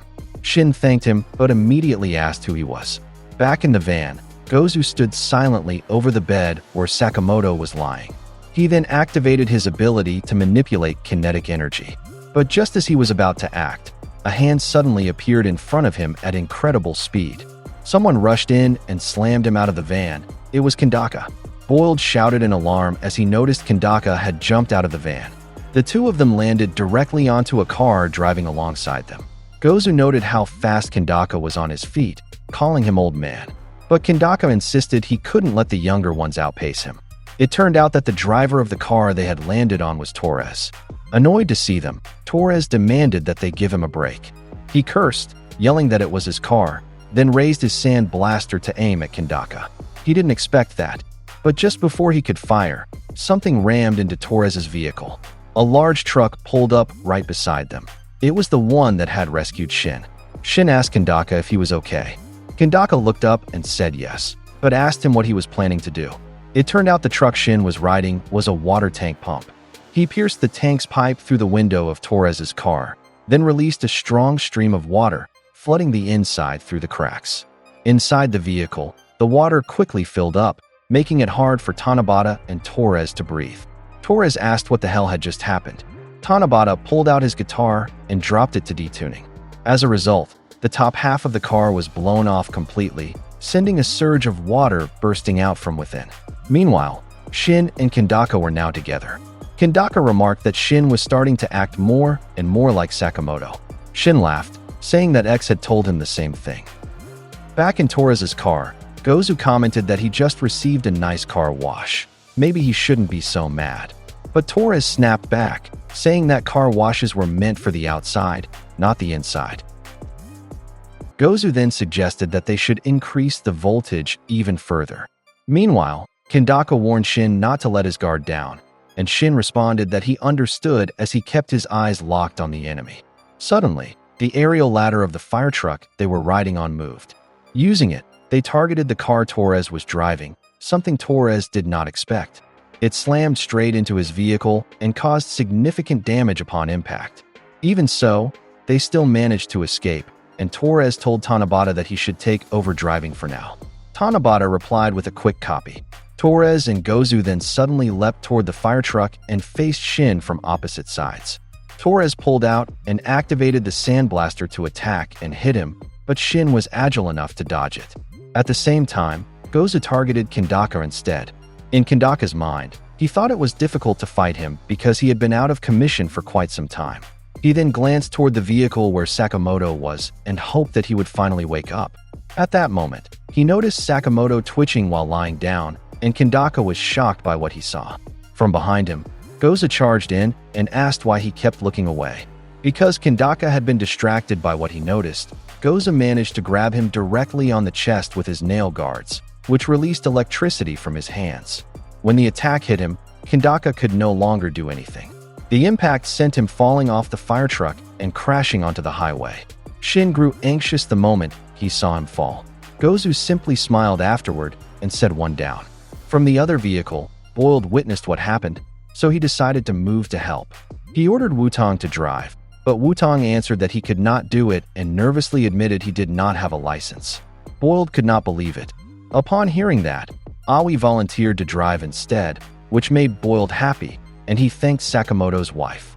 But when Aoi pulled out her license, she was shocked by what she saw. Her license had expired as well. She grew worried because she needed to go to the DMV. Her daughter Hannah suddenly called out to her. Boiled became extremely frustrated with everything happening, especially since their allies were in danger and he could not assist them. Because of that, from the very back, someone else volunteered and said she would drive instead. They all turned to look when they heard that. It was Atari, who lifted up a card and showed that she had a valid license. Back at the fire truck, the fight had become 2 versus 1. Since Kandaka had already been taken down, Gozu and Torres were now both facing Shin. They were still feeling out their next move. Gozu admitted he was confused and asked why all of them were doing all of this just to protect Sakamoto. Shin answered that of all people, Gozu should be the one who knows. Gozu was puzzled by that response. Shin explained that they were afraid of Sakamoto waking up. Gozu had not expected that. He replied no way, saying they had already defeated that man once. Shin then asked if that was true, then why had they still not stopped? He added that the reason they were so desperate to stop Mr. Sakamoto was because once he got back on his feet, he would become a real threat. Because of that, Gozu said that Shin was starting to irritate him and called him a punk. He prepared again to use his electrokinesis against Shin. Even though tired, Shin was determined to face him. But Boiled rushed in to the rescue, attacking as he shouted hard, "Boiled." He leapt up from their vehicle toward the fire truck with incredible speed to punch Gozu. Torres jumped away to avoid the strike. Because of the interference, Gozu grew irritated. Above, Shin was shocked when he saw Boiled there and asked who was driving. Boiled answered that Atari was behind the wheel. Shin's eyes widened upon hearing that, and he asked if that was a wise thing to do. Worry was written all over his face because of the decision. He said she had absolutely zero luck today. Aoi was visibly nervous as she watched Atari drive. Meanwhile, Atari herself was sweating heavily from anxiety, and moments later, the vehicle suddenly encountered trouble with its tires. All at once, the tires burst. Wutong could not believe that all 4 tires had blown out. Because of that, they lost control of the vehicle, and it spun across the highway until it crashed into other cars. It went airborne and struck the guardrail. As a result, the passengers inside were violently thrown around, including Wutong, Hana, Aoi, and even the still unconscious Sakamoto. Inside Torres's car, Tanabata was casually humming while driving. Torres suddenly leapt inside to board and asked him why he was in such a good mood. Gozu then jumped in after him and asked Torres why he backed off earlier. Torres answered that he did not want to get close to that woman, saying he had a bad feeling about her. Back to Sakamoto's vehicle, when it swerved and lost balance, Atari was thrown out from the driver's seat while still clinging to the steering wheel. Aoi became alarmed when she saw her and called out to her. However, she froze in her position and let the wind carry her. She ended up landing perfectly on the enemy's car, crashing straight into the back seat between Torres and Gozu. Because of that, she declared that she was going to die that day. Gozu turned to her and asked why. Torres suddenly yelled at him and called him a moron, demanding to know what he was doing. He told Gozu to stop talking to her and kill her already. Gozu was confused and asked why he was in such a rush. Torres replied that Atari was bad luck. Gozu did not expect that and said he must be joking. He asked what that was supposed to mean for him. Torres answered that he did not know. And just as he responded, a person could be seen coming down from the air, charging straight toward their location. Following after Atari, Shishiba landed on the back of their car. Tanabata looked behind in surprise, and Gozu shouted at him to hit the brakes. However, the front part of their car was suddenly sliced cleanly. "Missed," said the one responsible, Osaragi.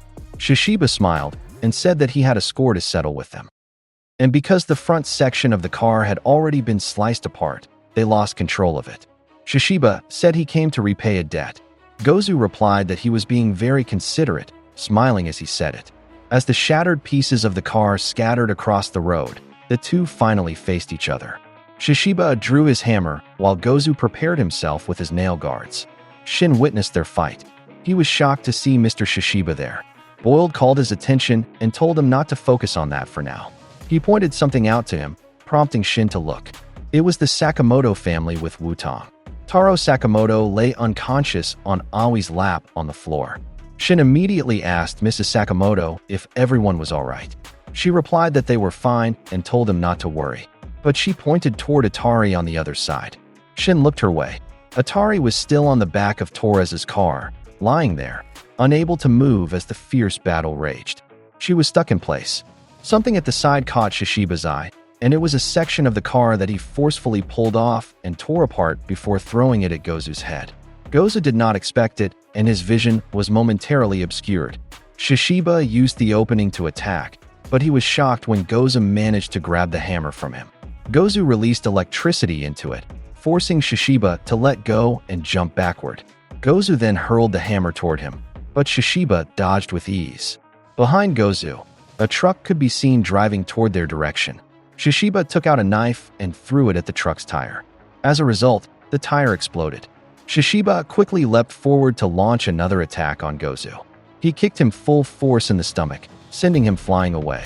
Because of that, Gozu was clearly irritated as he glared back at Shishiba. When the two had moved away from the car, Atari peeked out and thought that this was her chance to escape. But Torres suddenly appeared behind her and told her she really was a magnet for misfortune. Atari grew nervous when she saw him. Fortunately, Osaragi arrived to help. Torres turned his head just as Osaragi leapt in carrying her buzzsaw to attack. He blocked it with his hands, and her weapon struck his sandblaster. Torres backed off and grew irritated at the sight of his opponent.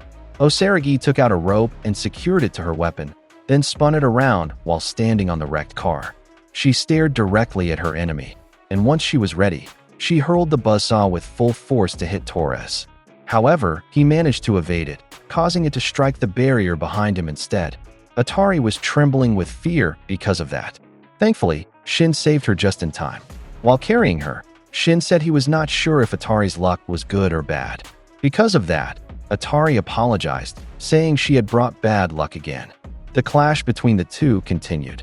Shin asked what she was talking about, saying that her power had saved them. But Atari cried because she had destroyed Sakamoto's ambulance. Suddenly, a JCC helicopter flew above them.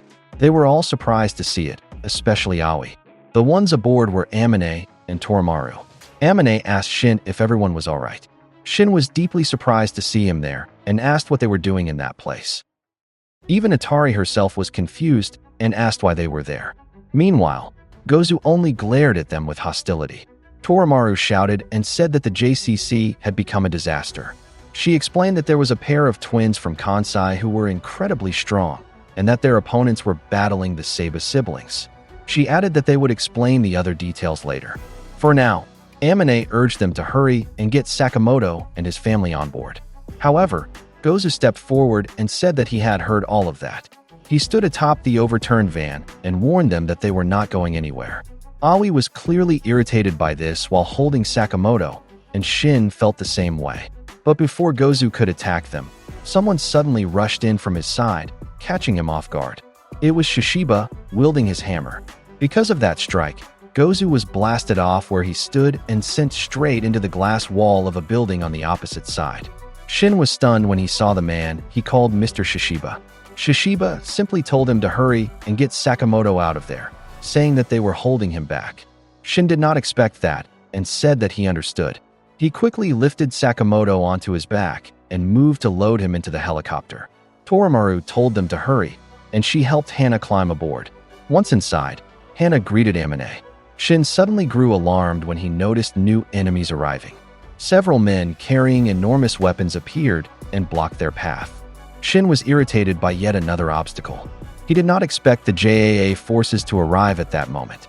Orders were given to shoot down the chopper, and the JAA personnel responded with a Roger and prepared to do so. Shin tried to think of a way to stop them when suddenly someone shouted hard, "Boiled." At the same time, the weapon was punched, causing it to explode and strike the JAA forces as well. Wutong was there alongside him. Shin was shocked when he saw the two of them. Boiled told Shin to leave the worthless ones to them. Wutong added that they should go on ahead, since they would not all fit on the chopper. Boiled then left a message, saying that when Sakamoto finally woke up, Shin should tell him that he was his #1 hard-boiled friend. Shin did not understand what he said. As the chopper began to rise, Shin could no longer hear his voice. He apologized and asked if he had said something. The two could no longer understand each other because of the noise of the helicopter. They laid Sakamoto down inside the chopper, and Shin could not believe that Seiba had been left behind to fight. Amane said that was correct, explaining that this was the very reason they were able to reach Sakamoto. Shin then realized something about the JCC. He suddenly froze when he noticed someone. It was Tanabata, watching them from the top of a building. He folded his guitar after tinkering with it, revealing that he had turned it into a rifle. He aimed his guitar at the chopper and took aim. Shin peeked through the window, causing those inside to grow uneasy at his reaction. Amane became curious and asked what was going on. Shin apologized but said that they needed to avoid the enemies until Sakamoto woke up. Amane could not understand why. Shin looked over and said that only Mr. Sakamoto could change their situation. Aoi called out to stop him, but Shin suddenly leapt from the chopper to face Tanabata. But he was not intimidated and continued firing, which made Shin tense up. However, Shin used the pipe he was holding as a shield to block the bullet. As soon as he landed, he charged straight at Tanabata to stop him. Using the pipe in his hand, he struck Tanabata's guitar. Now, the two of them were locked in a one-on-one fight. On the other side, Oki noticed that there was intense chaos spreading throughout the city. Nagumo agreed, saying that apparently they were not the only ones fighting there. Nagumo asked if it was not kind of exciting. He prepared his scythe and said it felt like an actual war was taking place. Oki adjusted his glasses and called him a cheeky jerk, saying that he was always trying to look cool. At that moment, battles were breaking out all over the place at the same time. Shishiba was facing Gozu, while Osaragi was up against Torres. The Sionji siblings were fighting the Seiba brothers at the JCC. Facing the overwhelming number of JAA forces were Boiled, Wutong, and Atari. And finally, Shin was the one holding back Tanabata. Inside the chopper, Aoi could only cry as she told her husband to wake up. He was still unconscious while chaos continued to erupt everywhere around them. While Sakamoto's allies were each facing their own opponents, one of the JAA members realized that Sakamoto was inside the chopper. Because of that, they targeted it with their weapon. They intended to blow it up and collect the bounty. Shin grew alarmed by this, but it was already too late.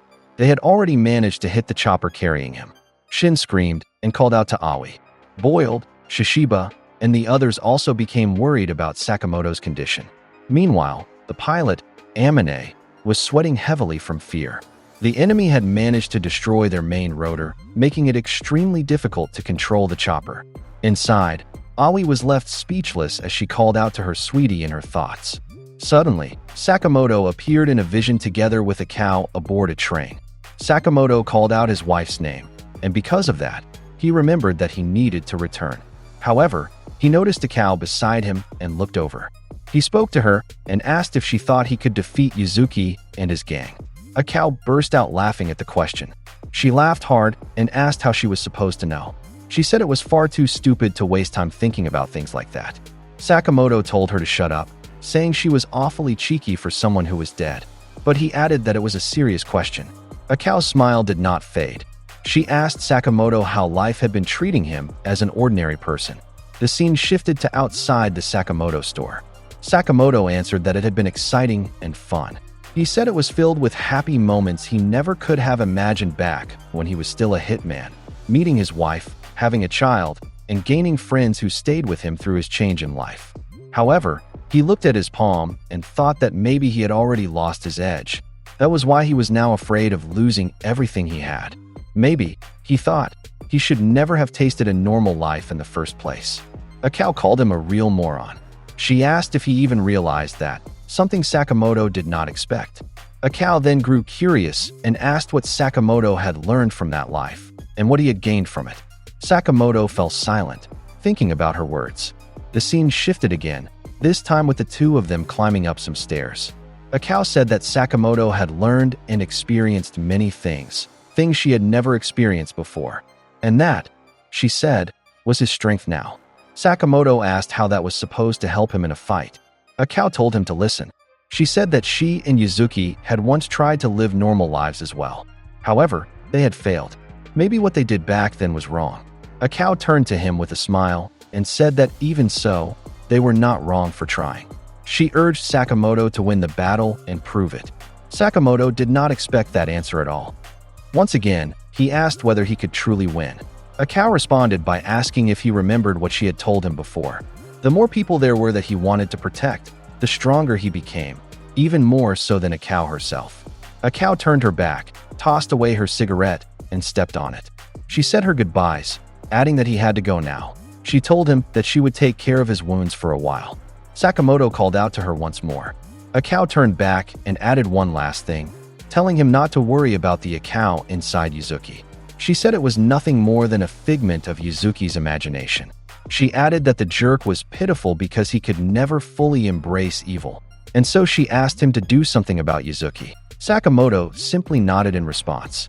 A cow added that he should also tell Akira to stop worrying about avenging her. Instead, she should just enjoy wearing cute clothes and eating delicious food. Sakamoto bowed his head and accepted her words.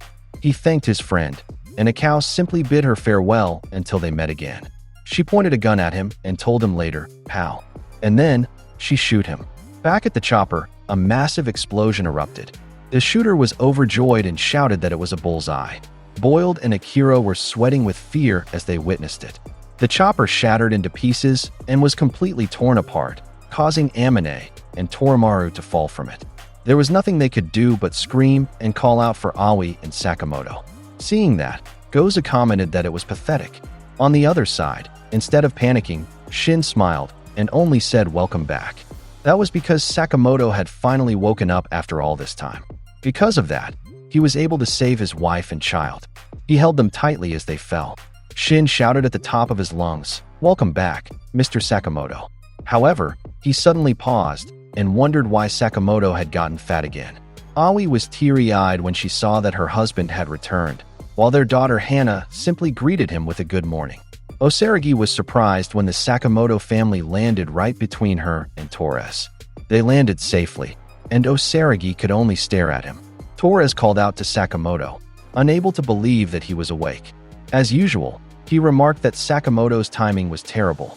Since Sakamoto had no top on and his body was covered only in bandages, he briefly looked toward the hanging merchandise nearby. Sakamoto apologized to him, knowing that he had just woken up, but said that it was already time for him to go back to sleep again. While Sakamoto had his back turned as he was getting dressed, Torres suddenly rushed in and quickly readied his sandblaster in his hand. However, Sakamoto caught it using only his mouth. He blew out a powerful gust of air, and from the sheer force of what he released, the entire mechanism of the weapon instantly shattered. It broke apart into pieces, leaving Torres shocked at how he managed to destroy the sandblaster using nothing but his breath. Shin was overjoyed at the sight. Sakamoto replied that since he had slept for so long, he was feeling perfectly fine now. He warned them to prepare themselves. Shin smiled when he saw that Sakamoto was fine. Boiled and Wutong could hardly believe what they were witnessing. Even Akira was shocked that he had managed to get back on his feet.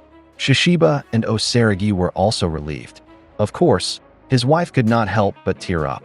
Sakamoto performed his signature back-cracking technique, then called over his family, Hana and Aoi. He apologized to them for everything they had been through because of him. His daughter replied that they were fine, since Shin and the others had protected them. She added that he should thank them later as well. Hearing that, Sakamoto looked up and thought about his deep gratitude towards Shin, Lu, and Heisuke. He wished that everyone was safe. Suddenly, Torres spoke from behind him and asked if he was forgetting something, saying that they had already creamed him once before. He added that nothing would change even if another fat guy joined in. Sakamoto, now clearly ready to fight, called out to him and asked if he knew why he was fat. Torres was startled and grew curious about what he was talking about. Sakamoto insisted that he would tell him why, then suddenly rushed forward and punched him straight in the face. The sheer force of the blow sent Torres flying far away. He had not expected that at all. Torres crashed into a nearby arcade shop. People who had only been passing by were shocked as it looked like an explosion occurred from the impact. Sakamoto told Hana and Aoi that he would be back soon and asked them to wait in a safe place. Hana replied that okay, calling him Papa. Sakamoto then followed Torres into the arcade shop, where Torres had already managed to stand back up. Torres could not believe that Sakamoto was using violence in front of his wife and child and asked what kind of father would do such a thing. Yet in his thoughts, he realized Sakamoto was on the brink of death. He was fat like a whale, but he was faster and stronger than before. He could not understand why. Sakamoto stated that sometimes you have to fight to protect the things that matter to you. He said that was their parenting philosophy and that it's none of his concern. Torres suddenly charged at him.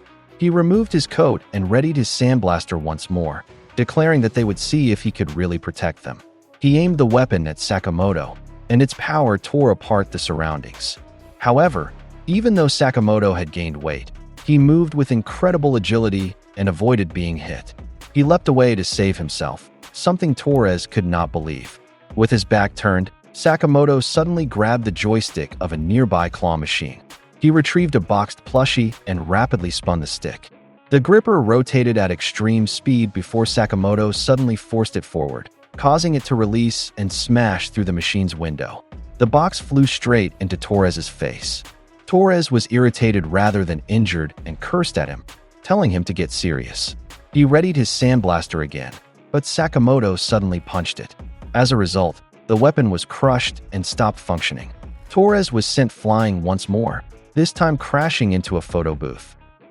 Because Torres crashed into it, the photo booth machine suddenly activated and prompted him to choose a photo mode. It automatically switched to pretty mode. Just as Sakamoto peeked inside, the machine signaled for them to get ready and smile. At that exact moment, Torres threw a punch and charged at Sakamoto. The camera activated right on cue and captured the moment Sakamoto dodged the punch. Instead, Sakamoto's fist landed squarely on Torres's face. Torres vomited blood from the impact. In the next shot, Sakamoto followed up with an uppercut. Torres still could not believe Sakamoto's strength and wondered how it was even possible. Sakamoto punched him again, sending him flying once more, this time crashing into a boxing arcade machine. He slammed into the hanging boxing glove, which caused the arcade game to activate. As the numbers on the punching machine began to roll, Torres was clearly struggling to stay upright. Sakamoto said that he was grateful, explaining that he and a cow had opened his eyes. Now, he finally understood where his strength came from. Torres was confused by what he said. Sakamoto insisted that the time he spent living in that town, along with all of his experiences there, had become his greatest weapons. Moments later, the punching machine rang out and recorded a new high score, 777. When Torres looked at it, he was stunned that it had landed on 777. He said it was supposed to be a lucky day, but everything had turned out badly for him. Because of that, he locked eyes with Sakamoto and managed to stand up again to continue fighting. But Sakamoto was faster. Before Torres could land another hit, Sakamoto seized the chance to drive a blow into his stomach. Torres was irritated, knowing it was already over and that there was nothing he could do. As Torres lay on the floor, Sakamoto suddenly remembered what he had mentioned earlier about why he had gotten fat. From the ground, Torres replied that he did not need to worry because he already knew the reason. Sakamoto did not expect that. Torres explained that he had eaten dinner at Sakamoto's house. It had been delicious, and without a doubt, anyone would gain weight from it. Sakamoto then invited him to visit again anytime. Torres asked what Sakamoto's goal was. Sakamoto did not expect that question at all. As Torres sat up, he grew curious about what Sakamoto wanted to achieve once that fight was over. Sakamoto turned to him and said that he intended to take over the JAA. Torres was completely stunned by that answer and asked what for. Sakamoto paused before replying that it was to cleanse the country of assassins. The injured Torres burst out laughing, saying he was truly hilarious. Sakamoto then stood up and said his goodbyes. However, Torres called out to him and said that he wanted to join as well. Sakamoto could not believe what he was hearing and replied no way. Torres asked why. Sakamoto insisted that Torres only wanted to join because if the JAA disappeared, then his debt would disappear too. Torres thought that he was surprisingly sharp for a moron. Both of them were suddenly puzzled when they noticed a sound. It was coming from a screen beside them. A murder film's documentary was playing. The documentary was a chronicle of a young girl consumed by revenge. After her beloved aunt, whom she loved like a sister, was murdered, she devoted herself to the life of an assassin in order to hunt down the one who killed her aunt. Sakamoto realized that it was referring to Akira. Behind them, people grew curious about what was being shown on the video. It revealed Akira facing X. Her resolve wavered, but in the end, she made a decision. X simply stared at her. Heisuke was also watching it on his phone and wondered what it was about. Kamihite was with him and saw it as well. He could not believe what Kanaguri had done. On the other side, Lou was also watching the documentary together with Granny Mia. She recognized X, but asked who the woman with him was. Outside, as he crossed the street, Nagumo looked up when he noticed the same documentary playing on a massive screen on a nearby building. X greeted Akira and said that he never expected to see her again. Akira admitted that all this time, she had hated him and wanted to kill him. X grew curious and asked what she thought now. She answered that she no longer harbored any hatred toward him. She understood that he was also a victim of the schemes of the JAA. However, what he was doing now was wrong. That was why she had to stop him, even if it meant killing him. X froze at that moment, because he saw Ryan reflected in her presence. He asked why Ryan would say something like that. Akira did not expect that reaction. X insisted that she was the one at fault. She was the one who had spoken about wanting a kinder world. A place where gentle people could live peacefully. He said that such a beautiful world could no longer exist. He claimed that he had already proven that, had he not? Akira asked if he was referring to his plan to arm the citizens of Japan. She said that he had proven nothing.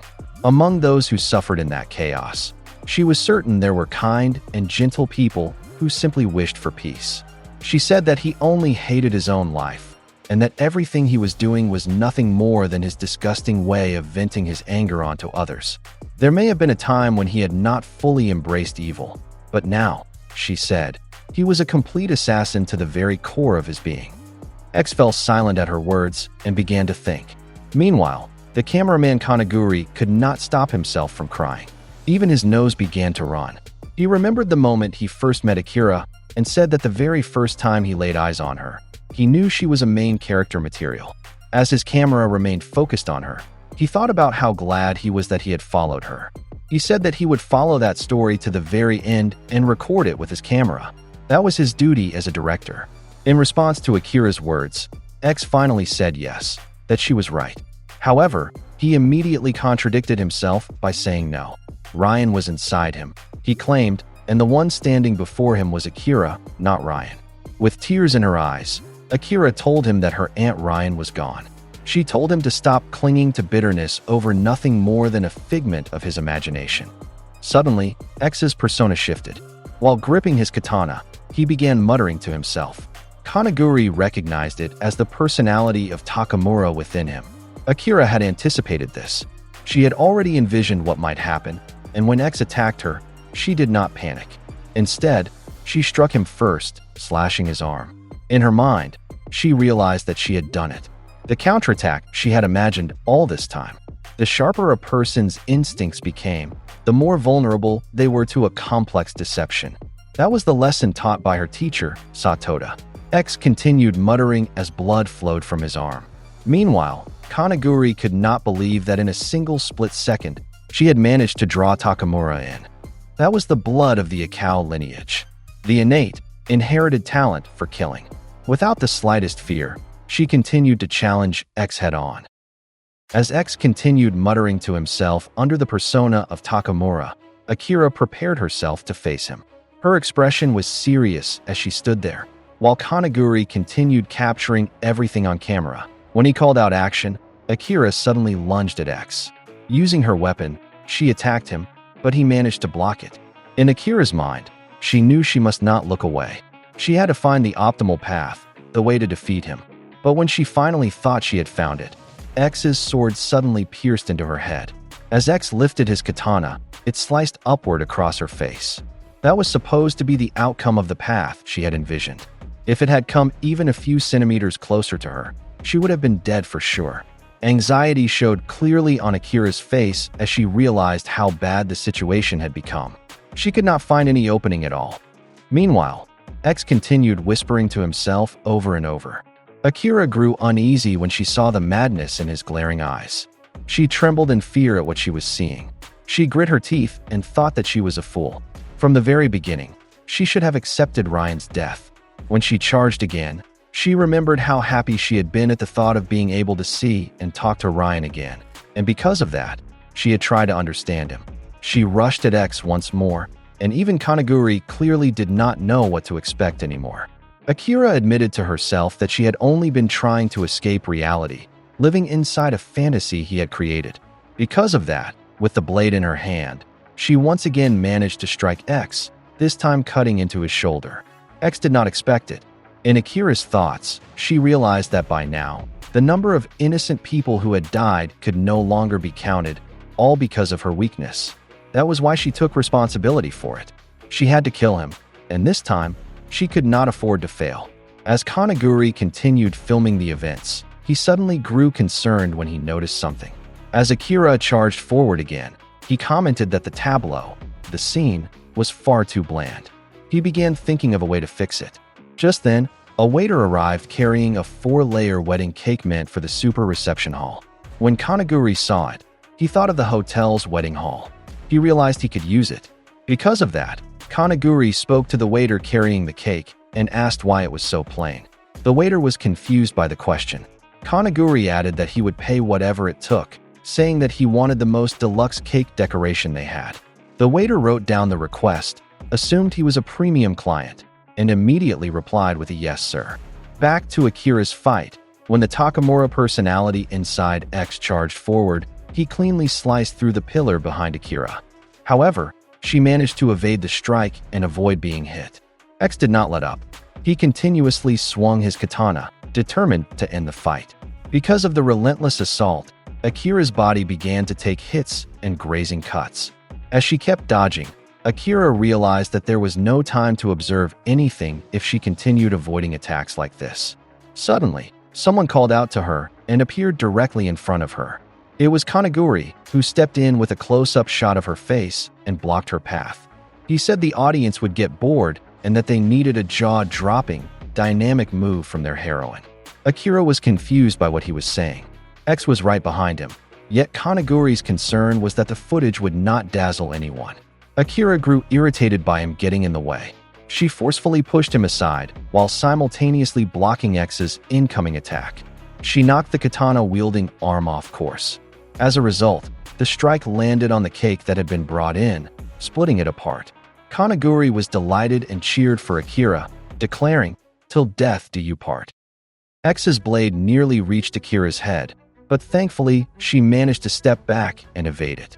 Because of how intense the fight had become, both of them were now bloodied and completely exhausted. Meanwhile, viewers watching online were left in awe by the sheer intensity of the battle. Some were even asking their friends if they were watching the livestream. They said that a woman and X from the new JAA were fighting to the death, and that it was brutally hardcore. When X charged again, the two of them smashed straight through a wall, crashing into an ongoing wedding ceremony on the other side. The wall they broke through suffered massive damage, and because an event was taking place there, the guests could not believe what was happening. Shock was written all over their faces. In the eyes of both Akira and X, it was clear that neither of them would back down until one of them was brought down.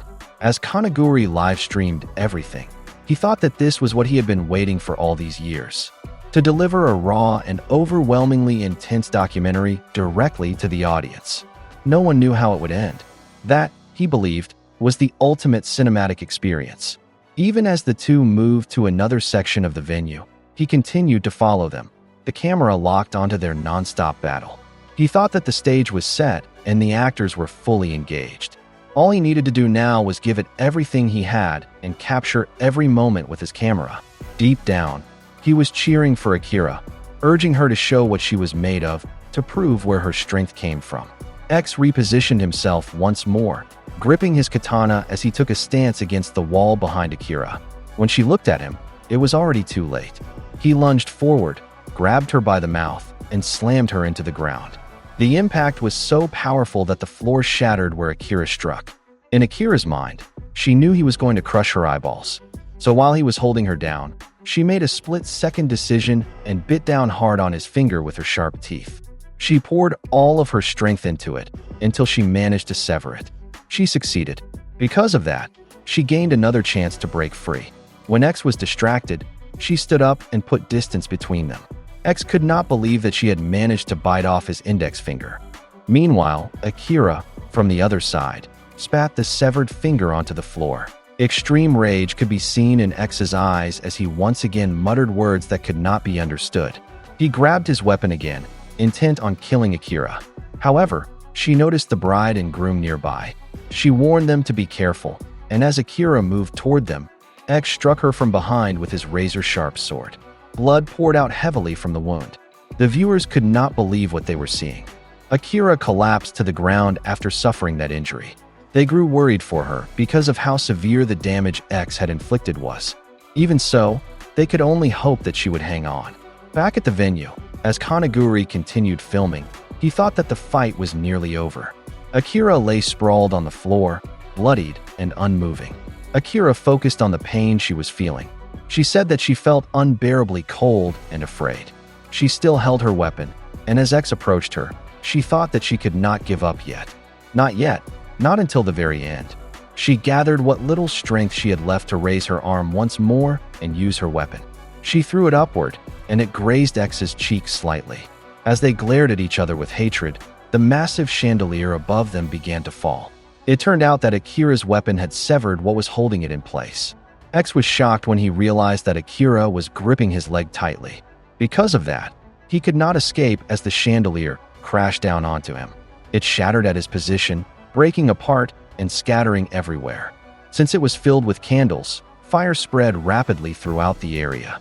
Flames engulfed the surroundings. As he stood there watching, Kanaguri thought that no matter how talented Akira was at killing, when facing an enemy with such overwhelming power, there was nothing she could do. X could still be seen standing there as if nothing had happened, while Akira looked as though she was on the verge of giving up. Her face was covered in blood as she lay motionless on the floor. Kanaguri narrated, saying that the beloved older sister of the young girl had been violently taken away from her. Would she achieve her revenge? Would she be saved? She did not know the answer as she swung her blade, yet her strike failed to kill her opponent.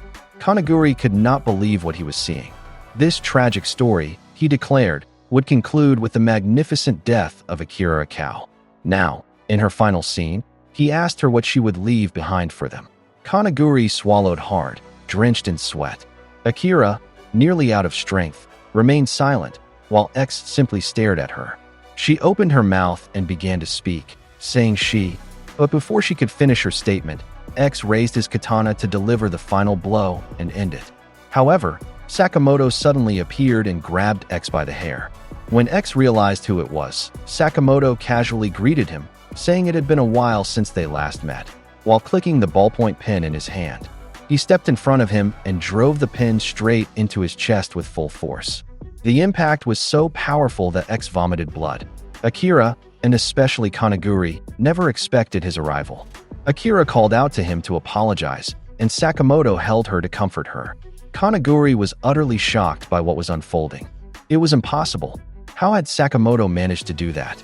He had ruined his masterpiece. He could not accept that this fatty now inside his frame had destroyed the immersive experience of his work. Sakamoto clicked the ballpoint pen again right in front of the camera and then wrote directly on the lens. Kanaguri was stunned and demanded to know what he was writing there, calling him a bastard. The viewers watching were confused by what they were seeing on their screens. Sakamoto wrote 290 yen. Sakamoto said that even after wrecking an enemy, it still wrote exceptionally well. He called it a killer ballpoint pen, now available at the nearest Sakamoto store. In the background, X could still be seen sitting there, almost as if he were part of the promotion.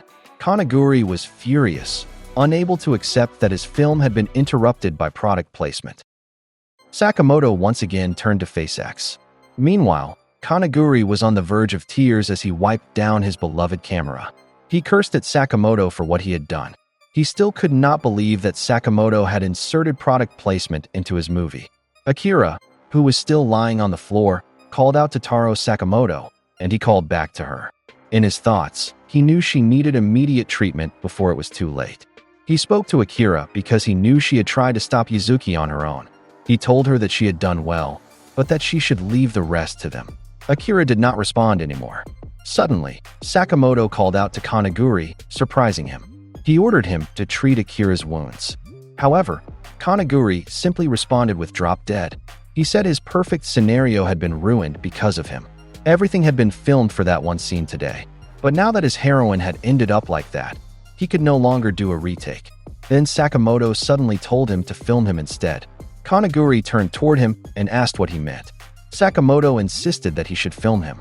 He would now become his protagonist. And in exchange, he must not let Akira die. Kanaguri was stunned when he heard that. He asked what he was talking about. Had he not already told him that a fatso like him was not good to look at on camera? Did he even have any idea what it took to be a leading character? While tying Akira's wounds, Sakamoto answered that he did, and that all it required was to send the enemy flying. That was all. Suddenly, X charged at him with his katana. But even without a weapon, Sakamoto managed to stop him using only his hand. The audience watching grew tense from what was happening. They saw how he blocked the enemy. Because of that, some of them began saying that the big guy was cool. Kanaguri grew worried about losing his audience's attention. As his camera remained fixed on the action, he thought that his film was being hijacked. With full force, Sakamoto shoved X forward until they broke through a glass wall and fell down from it. Sakamoto fell along with him. The peaceful drivers outside had no idea that the two of them were crashing down toward them. X landed on the hood of a car on the road, forcing it to stop. Sakamoto, meanwhile, landed standing on the pedestrian lane. Once again, X muttered to himself because of the Takamura persona inside him. Sakamoto then said that he was not there to see him. He was speaking to Yuzuki because he knew that he was inside. He told him to come out. Yuzuki could be seen within the darkness, as if he had imprisoned his own persona inside himself. X unleashed destruction once more, swinging his sword carelessly without concern for his surroundings. He sliced through a stoplight and even cut into the building near Sakamoto. Sakamoto moved swiftly to avoid being hit. He leapt aside and said that if he would not come out, then he would force him out. He grabbed a manhole cover nearby and used it as a weapon. However, X agilely dodged the attack. He used his sword as a shield to deflect it, then performed a backward tumble to create distance. The moment he landed, Sakamoto charged in and delivered a powerful punch. The scene then shifted to inside an amusement park. A couple was happily on a date there. They commented that the place was cool, and the man replied that it was a hidden gem. He added that there were no street punks around. At that exact moment, Sakamoto and X came crashing down behind them. X fell onto a Panda Kitty coin-operated car. The machine automatically prompted for a 100 yen coin. However, it was immediately destroyed when X used it to launch himself with full force towards Sakamoto. Sakamoto still managed to dodge. Sakamoto wondered how he could drive the Takamura persona out from within him. He remembered what Akira had said, that he should not worry. It was only a figment of his imagination. No matter how much he resembled Takamura, his mind and body still belonged to Yuzuki. And surely, the memory of what had happened when he faced Takamura before was still etched in his mind. As Sakamoto realized this, he noticed a mirror house nearby. X charged from behind, but Sakamoto easily dodged once more as he clicked his pen again. He thought it was worth a shot. He leapt into the air with agility and did something to X's weapon. Using the cap of his ballpoint pen, he jammed the katana into the ground. The force was so strong that X struggled to pull it out. Because of that, Sakamoto gained the opportunity to kick him in the head. Inside the mirror house, a couple on a date was struggling to find the exit. They were startled when the glass on the opposite side suddenly shattered as X was sent crashing into it after receiving Sakamoto's incredibly powerful kick. The wall was broken through because of that impact, yet X still stood upright. The couple was completely shocked by what they had just witnessed. As X began muttering again, he suddenly sensed something and instinctively took a stance to pull his weapon. However, all he could see in the surrounding mirrors was his own reflection. X was confused by this. He grew unsettled when he suddenly saw Takamura standing behind him. Takamura continued whispering, which caused X to freeze. He quickly rushed forward and slashed at him, but the only thing he struck was the mirror. At that moment, Yuzuki regained clarity and awakened to reality. Someone said that Takamura was already dead, so he should get lost. It was Sakamoto. Inside X's mind, Takamura could be seen sitting quietly before suddenly collapsing onto the floor. The scene shifted to another location, where Oki and Nagumo stood facing each other. They were on a bridge. The confrontation between them was intense, each wielding their respective weapons. Nagumo charged using his six-function knife, specifically its chain, attempting to wrap it around Oki's body. Oki did not expect that. Nagumo threw the end of the chain and hooked it onto a moving truck below. As a result, Oki was suddenly dragged forward with no way to resist. Nagumo simply smiled and said his farewell to him. However, Oki managed to grab Nagumo by the tie. Nagumo was startled by that. Oki pulled him down from the bridge along with him, and both of them were sent flying into the air. Their shoes scraped against the surface as they were dragged by the speeding truck. Even while being pulled, they struggled to keep their balance and did not stop fighting. Their focus and concentration were intense. Meanwhile, the truck driver said that he was about to turn right. The two of them were still hanging onto the back of the vehicle. When the truck turned, they were flung sideways and crashed into a barrier. Beyond that barrier was water, and nearby there was a yacht. The people on board were simply drinking when they were suddenly disturbed as Nagumo came crashing down through the ceiling. Acting as if nothing had happened, he casually offered alcohol to the person nearest to him, who said that was enough. Someone then called his attention. It was Oki, completely drenched. It seemed he had been thrown straight into the water and had just climbed out. While trying to shake the water out of his ears, Oki said that when pouring drinks for others in polite company, one should present the label. Nagumo adjusted the bottle and said that was exactly the problem with him, and that it was the same thing Shishiba always said. Suddenly, he hurled the beer bottle at Oki, but Oki cleanly sliced it in half with his naginata. He caught the bottom half and drank its contents. Nagumo said that he still could not accept it. Why would someone like him collaborate with someone like X? Oki charged at him again and asked what that had to do with him. If he told him the reason, would he come back? Nagumo counterattacked and said there was no chance of that. Oki had expected that answer. He crossed his arms and said that from what he could see, Oki did not want to lose their talented assassins. Nagumo did not expect that response. Oki gave Osaragi as an example. Even with those delicate arms of hers, she could swing an enormous circular saw as if it weighed no more than a feather. He told him to imagine the level of skill required for that. The same went for Shishiba. He told him to think about the years of relentless training he had devoted to fully mastering that hammer. There was, he said, a strange beauty in elevating the act of killing to such a high and almost sublime level. Nagumo could not help but notice how freaky Oki's eyes looked as he spoke. Oki then added, where was all of this leading them? Assassins in modern society were gradually decreasing, and that was because of the outdated methods of the JAA. With each passing year, the art he loved was slowly disappearing. Nagumo asked whether X was not also killing assassins. Oki paused to think and then asked what was wrong with collaborating with a former enemy if it caused chaos among the general public and created more work for them. Even so, Nagumo still struggled to understand that reasoning. Oki said that was fine. The job of an assassin was not to overthink things. All that was required was to commit to the pure and transparent intent to kill. He then targeted and struck one of the yacht's buttons. As a result, it suddenly accelerated at tremendous speed and charged straight toward a nearby wall. The force launched the entire yacht upward, where there were even people jogging, completely unaware of what was happening. In front of them was the entrance to a casino. The yacht crashed straight into it, smashing through the wall. The people inside were shocked when something suddenly burst through and destroyed part of the structure. When Oki noticed the casino, he began to think. The yacht finally came to a halt in the middle of the building after being flung inside. Nagumo remarked that since they were already there, why not enjoy themselves? The people inside the casino did not expect the yacht to crash directly into the building. They were startled and stood up from the games they were playing. Suddenly, Nagumo leapt onto one of the tables covered with betting chips and cards. Oki quickly followed and struck at him with his naginata. However, Nagumo jumped away in time, and only the table was sliced cleanly in half. While airborne, Nagumo managed to grab a playing card. He threw it with full force toward Oki. Because Oki did not expect that, the card struck his shoulder. Even so, Oki did not hesitate and attacked again.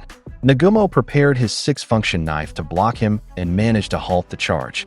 He quickly leapt backward to create some distance. Nagumo blended into the crowd, making Oki wary. Using his transformation ability, Nagumo disguised himself, causing Oki to lose track of his true position. As Oki scanned the people around him, he thought about how impressive Nagumo's speed in disguising himself was. He carefully observed each person present. Before long, Nagumo suddenly charged from behind while disguised as a woman. However, Oki sensed him and blocked the attack with his weapon. He commented that it was always the same crap with him. He counterattacked and said that Nagumo relied too much on instinct and refused to get his hands dirty. Ever since his classmate Sakamoto left the JAA, he had not been fighting sincerely. Nagumo replied that it had nothing to do with him. Oki gripped his weapon tightly and said that if that was the case, then Nagumo was wasting his talent. If he did not sharpen his abilities, they would rot away. Nagumo was shocked when Oki suddenly spun his naginata at incredible speed. As a result, Nagumo's weapon was cut apart, and when it struck the wall behind him, it shattered from the impact. Nagumo could not believe how that spinning motion had amplified Oki's force. Oki said he felt bad for destroying what was supposedly Nagumo's favorite weapon, but if Nagumo could not show even a bit of respect for the fight, then anything goes. He attacked again, and Nagumo blocked it with his scythe. However, even that was destroyed. Oki broke his second weapon. Nagumo grew irritated, saying he had just repaired it. Even so, he still had plenty of options left. He folded his weapon and pulled the trigger cord attached to it. Oki carefully watched for his next trick. When Nagumo pulled it, smoke engulfed the area. That gave Nagumo the opportunity to charge once more. He drew a new weapon, and Oki noticed that it was an invisible blade.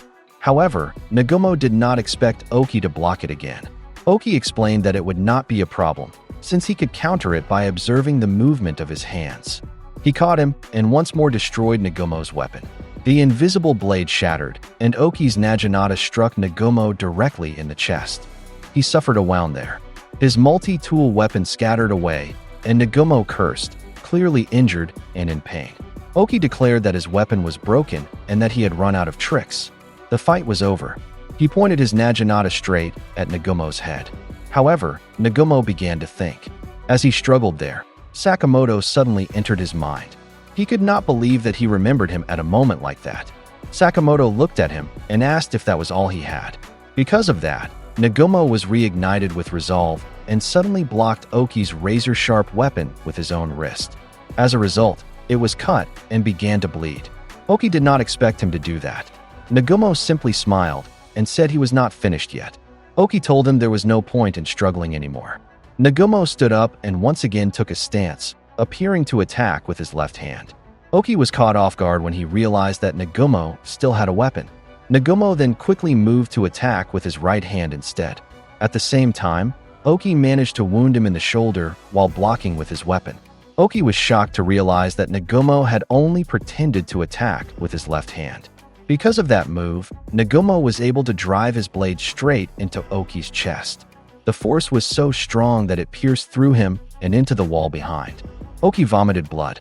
The shattered invisible blade embedded in the wall and that decisive strike had all been carefully calculated.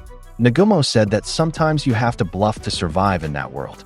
He had no cards left up his sleeve. Oki had nothing he could do against that move. He admitted that it seemed Nagumo was capable of getting his hands dirty after all. Nagumo smiled and admitted that he was slick like that. He then pulled out a receipt and said Oki could just pay him back next time for coffee. He turned his back to leave. However, someone suddenly grabbed his shoulder. Nagumo was confused as to how Oki was still able to move despite his severe wound. It turned out that Oki had only pulled the receipt from his hand. He said he would not allow his subordinate to pay. Moments later, Oki finally collapsed onto the floor. Nagumo looked down at him and told him to get some rest. Outside, the JAA men were puzzled when they noticed Nagumo sitting there unconscious. They discussed among themselves and recognized him as Nagumo. They were confused because they knew there was a bounty on his head. What was he doing there? They noticed how badly injured he was, and one of them even said he looked dead. Because of that, one suggested that they should just claim they were the ones who killed him. His companions agreed so they could profit from it. However, while the three of them were talking, their heads were suddenly severed. Moments later, Nagumo regained consciousness and realized that he had fainted. What greeted him were bloody bodies and decapitated heads. He was bewildered and wondered what had happened. Nagumo looked around and came to a realization that he could hardly believe. The scene shifted to Shishiba. He launched a powerful attack at Gozu along the street. Pedestrians crossing nearby were shocked when the two suddenly appeared. While in midair, Gozu was smiling, prompting Shishiba to ask what was so funny. Gozu replied that he was just fired up. Shishiba found that strange. He said that they had already taken over the JAA and the government, so what was the point of acting wild now? Gozu told him not to get the wrong idea. He was not trying to bring back the JAA, restore order in Japan, or pursue any high-minded bull like that. Gozu then asked why Shishiba was putting his own life at risk. Shishiba replied that if someone attacked him, he simply fought back. Was that not enough? While Shishiba charged with his hammer, Gozu told him stop acting cool because he could see right through him. He said they were pretty much the same. As Gozu countered, Shishiba asked how. Gozu answered that Shishiba was not the type to get fired up for his own sake. Shishiba was puzzled by that. He wondered if Gozu thought he had become an assassin to help people or to make the world a better place. Gozu replied that he did not know. Shishiba simply called him an idiot and told him to die. Gozu refused and said Shishiba should be the one to die. Using his kinetic energy manipulation, Gozu charged at him. Shishiba stepped back to avoid it. However, Gozu managed to grab him by the necktie, creating an opportunity to get close and strike. Yet Shishiba broke free with incredible speed and wounded him in an instant. Gozu had not expected him to be that fast. Shishiba pulled out a nail embedded in a nearby pole and used his hammer to yank it free. As it flew through the air, he struck it with the hammer to launch it straight at Gozu's body. Shishiba asked what the problem was and whether that was all he had. Gozu cursed in frustration. Shishiba added that electricity was not free and that he would need to recharge soon. Gozu suddenly unleashed a powerful thunderbolt from his hands. He threatened to kill him, saying it was an energy-efficient style. Gozu was irritated that Shishiba had noticed. At that moment, Osaragi's buzzsaw suddenly appeared. She attacked Gozu and sent him flying. Because of that move, Shishiba praised her timing, saying it was perfect as always. When he asked if she was finished with her part, she replied that someone had already taken over. Shishiba grew curious and asked who. She answered that it was a teddy bear. Shishiba paused at that and asked if they were in Tokyo right now. As the two of them talked, the crackling sound of electricity could be heard. It came from a nearby pachinko building. The power inside the building went out when Gozu yanked the cords. He said that the entire city was overflowing with electricity. Because of that, he was fully charged. He turned to face the two of them. Shishiba asked if he really thought he was that slick. He said Gozu was stealing energy like a pathetic parasite. Gozu smiled as he prepared himself, while Osaragi's buzzsaw was also ready. Shishiba charged forward carrying his hammers, and Gozu leapt toward them. It became 2 versus 1. Shishiba stared seriously and coldly at Gozu, who continued smiling at them.